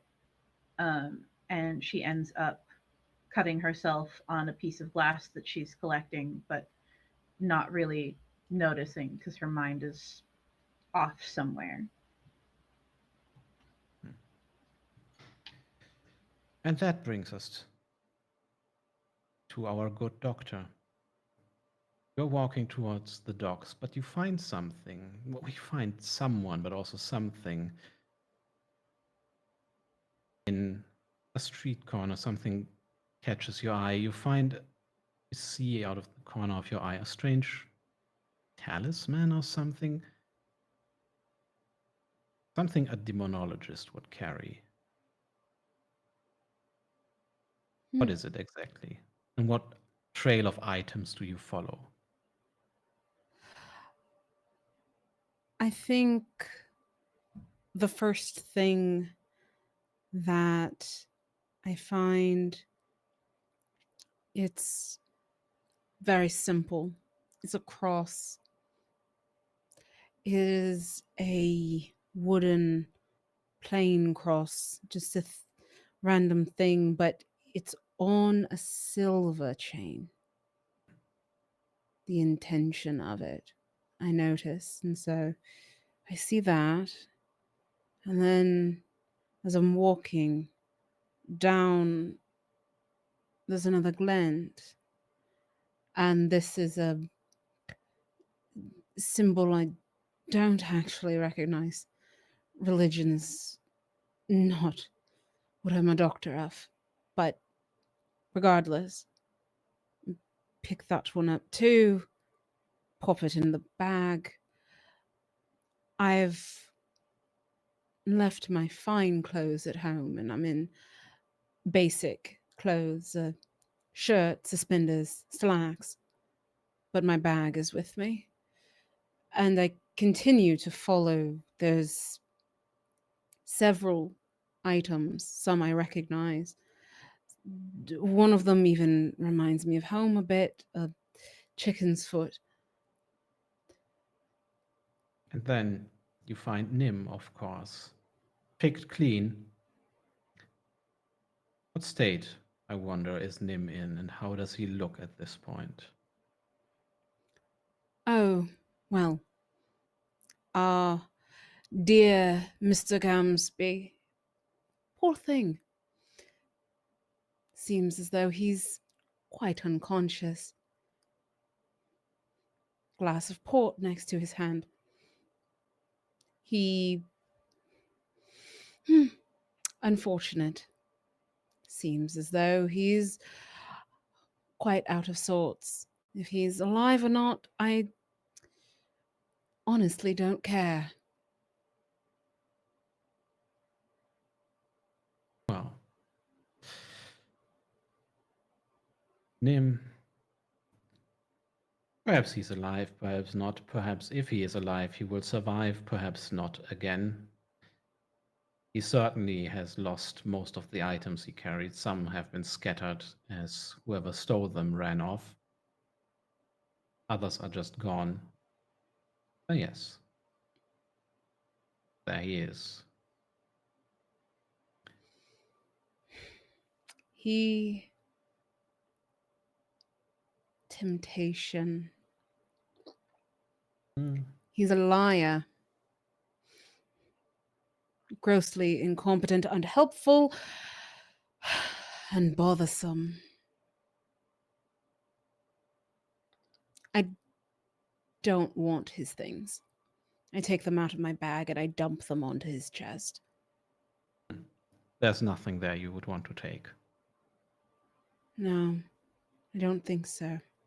I don't think this man's got anything I want. Well, then you continue on your way. And I will say, not for Leander, but for us. Just because of what I said earlier when Nolani did the reading, Nim does not survive this night. He is one of three.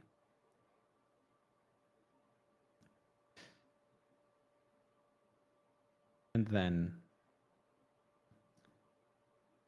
almost finding it as if guided somehow, Leander, you make it to a gathering of dock workers, sailors. There are about 30 here. One of them, the biggest, smelling like the sea, and not like the smell of the sea that you get in London, which is always a bit sludgy, sewage like. This one smells like the open sea. Comes to you expecting something.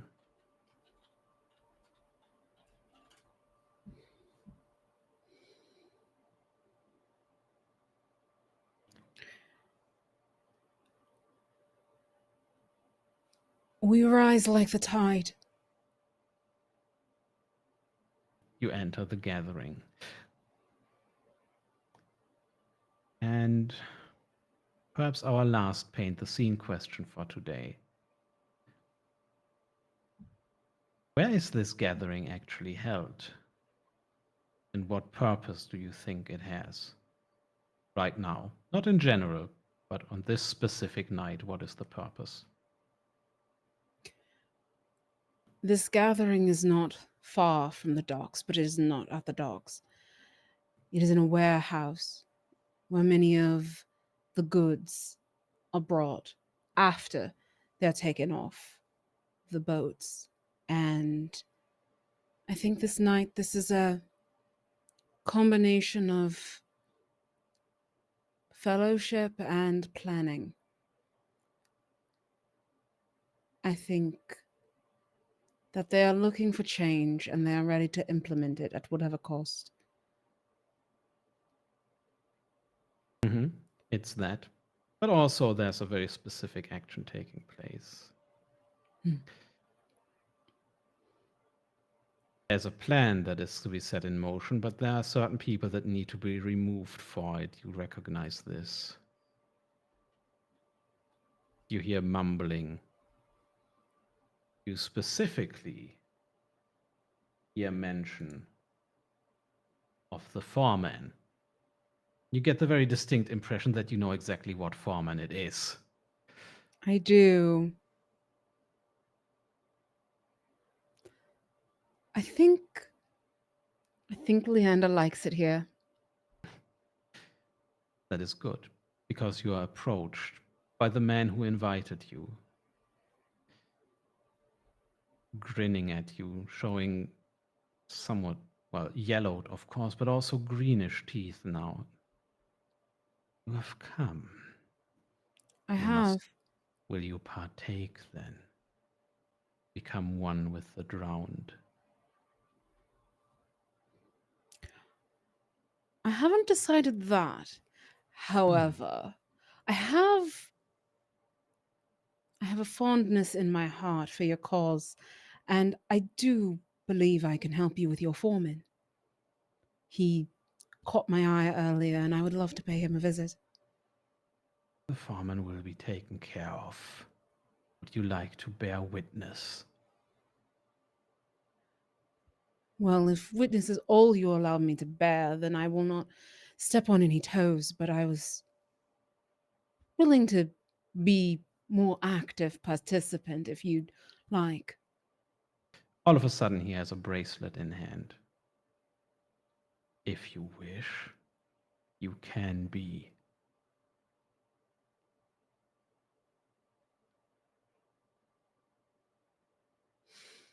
That bracelet.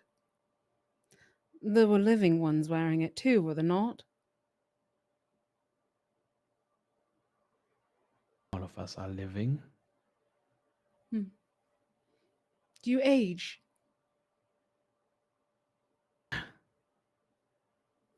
Again, as he gives you a little laugh, just the tiniest bit of brine rolls down. That remains to be seen, doesn't it? It does. Can death Leander claim us take again? hmm. Leander takes the bracelet. Join us Does then. doesn't put it on yet, but Hmm. definitely takes it and starts to kind of look over it. And if he's walking away, we'll follow him. That is the last, I will say, we actually see of Leander. Not as in Leander is there now, but that is the last we see as right now we see Nolani again running towards the docks, probably, or at least, being somewhat rushed. She's And not built for running, but she's no. doing it. How good is your night sight? Ugh. That's Probably, just, yeah. probably not great. Hmm. That means you fall at some point, stumbling over something that upon closer inspection is a body. And that body has many, many slashing wounds, very sharp incisions. There's the strangest thing that you see then. These appear to be, they can't have been left by paper cuts, but still, out of some of these wounds stick some tickets that you've seen before. Ash might even have one of those. And what you've just stumbled over and fallen down and you are now lying next to is the corpse of the foreman from earlier, lying dead at the docks.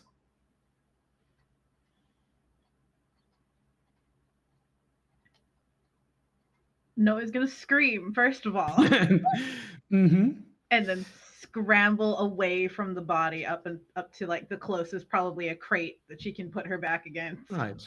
That crate, by the way, just so happens to be next to a warehouse. And coming out of the warehouse to check on the screaming person, and they recognize the scream, comes Leander. And last question for Lamia. As Leander steps out of there, do we see him wearing a bracelet or not?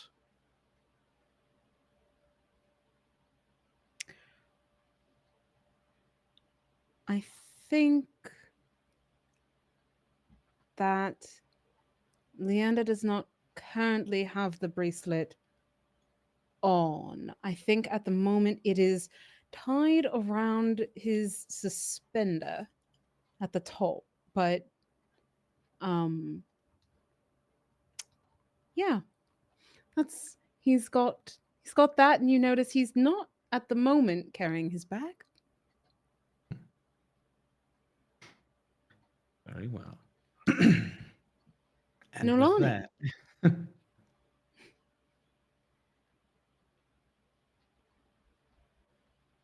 yeah, Olani. Nolani, are you all right? She's gonna look at the body, look at him, and go, Did you? Did you do that? Oh no, he was like that when I got here. He was like that when you got here? What Yes, do you mean? Nolani, we're investigating. We're investigating an entity that kills people. Okay, and those look like Tumacs from your night. Where is your bag, Leander? Oh, it's currently in the warehouse. I was doing some work. Would you like to come in? You sure you're all right? It seems like you've had a fright. Well, yes, I tripped over a body on my way here, Leander. Leander offers you your hand, please. Last thing on this for this scene: does Nolani trust Leander enough to take the hand or not?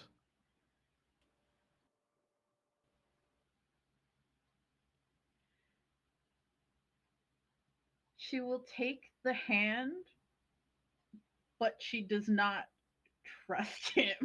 Okay, well, all right. And with that, we leave this scene, and I think Elliot is the last to go for the conclusion of the Thank unseen as well. Jen. I believe I it's Yeah. had- me. Oh, okay. Sorry. Yeah. Yeah. Um, Several bedraggled children poke a bloated corpse with sticks. Those who don't double over retching rifle through waterlogged effects. What last traces of this person's life or death do they run off with? And I think first there are the typical things. The pocket watch, the small pouch full of coins. I think there is one little girl um, that fishes out with this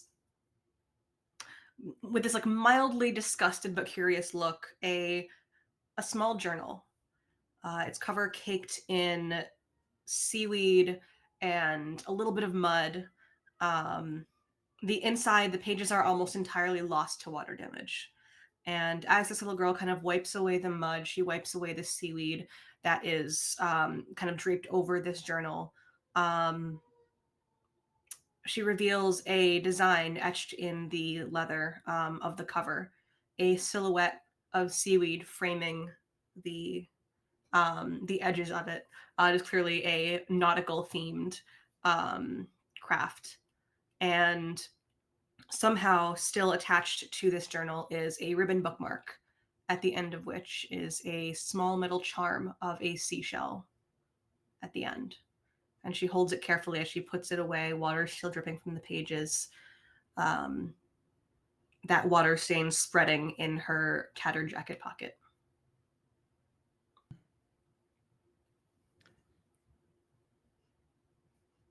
Right. Last thing for today, because you did find a mastermind clue. That means I get to reveal something. Um, we leave the docks, but we don't go far. We go to one of the poorer wards of London. And behind a dull green tinted window, we see a shadowed figure. We don't really see anything of them sitting at a desk.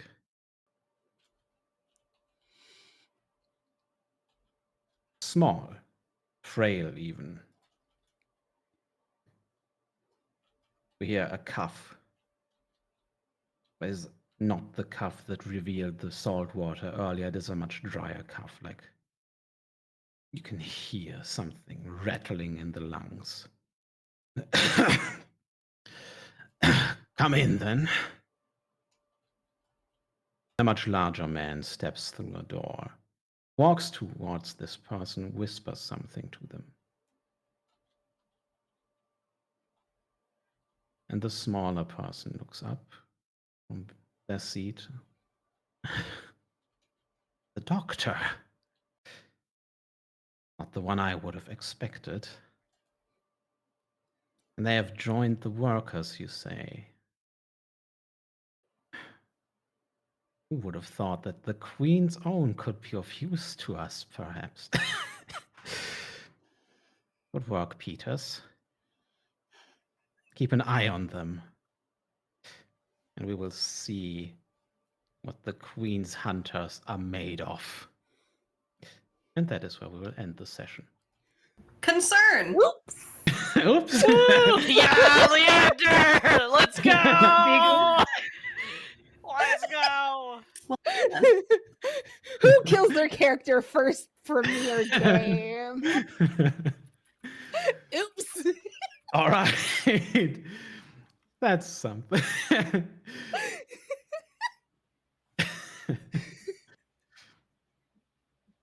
All right. Well, that's the first session. We have seen a lot of this monster today and also of some other monstrous things. We haven't seen who the third person to die is yet. But I'm hey, nervous. we need to leave something for next week. But yeah, we have found quite a lot of clues to maybe answer next time if this creature is a demon or a guardian spirit. Whatever it is, Leander might now have joined it. Stop selling your soul, Leander! But I belong to someone else. I'm loyal. Well, with that, I think we can just say our goodbyes for this week. We'll return next week, same time, with a slightly longer session. Jen has to run in a minute, minus 1 minute actually. So very quickly, our outros. Hi, Yanis or Wiz, he, him. I'm GMing this. That's it. Lamia. Hi, I'm Lamia. I swear I'm good. You can find me on Blue Sky at intersection CCH or here on Twitch at Mental Lamia or anywhere else that you can look up on my link to things because what's branding? I wouldn't know.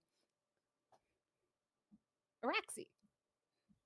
Hi, I'm Elliot. He, him pronouns. I've been playing Araxi, she, her pronouns. You can find me on Blue Sky and on Twitch at Cursebreaker Elliot, and I'm just having a great time. Ren. Hi, I'm Ren, they, them pronouns. I've been playing Noelani, she, her pronouns. If you want to find me, you can find me on Renegade Dumpling at on Blue Sky only, just about. Nervous. Jen. All right, hello friends. I have been Jen. My apologies for the quick wrap up. I can be found on Blue Sky at Jenburb. Oh yeah, pronouns they, she, ashes they, them. It's been great. Oh, And I with forgot. that- I'm playing Magic tomorrow for charity on TTRPG TTRP Gifts channel. With that, last thing, I saw that Gremlin art was in the chat, possibly is still there. Who knows? Lynn was the artist for these fantastic characters that you see on the screen right now, so shout out to Lynn. Lynn will also be in the credits that you will see in just a second. For now, thanks for watching. Bye.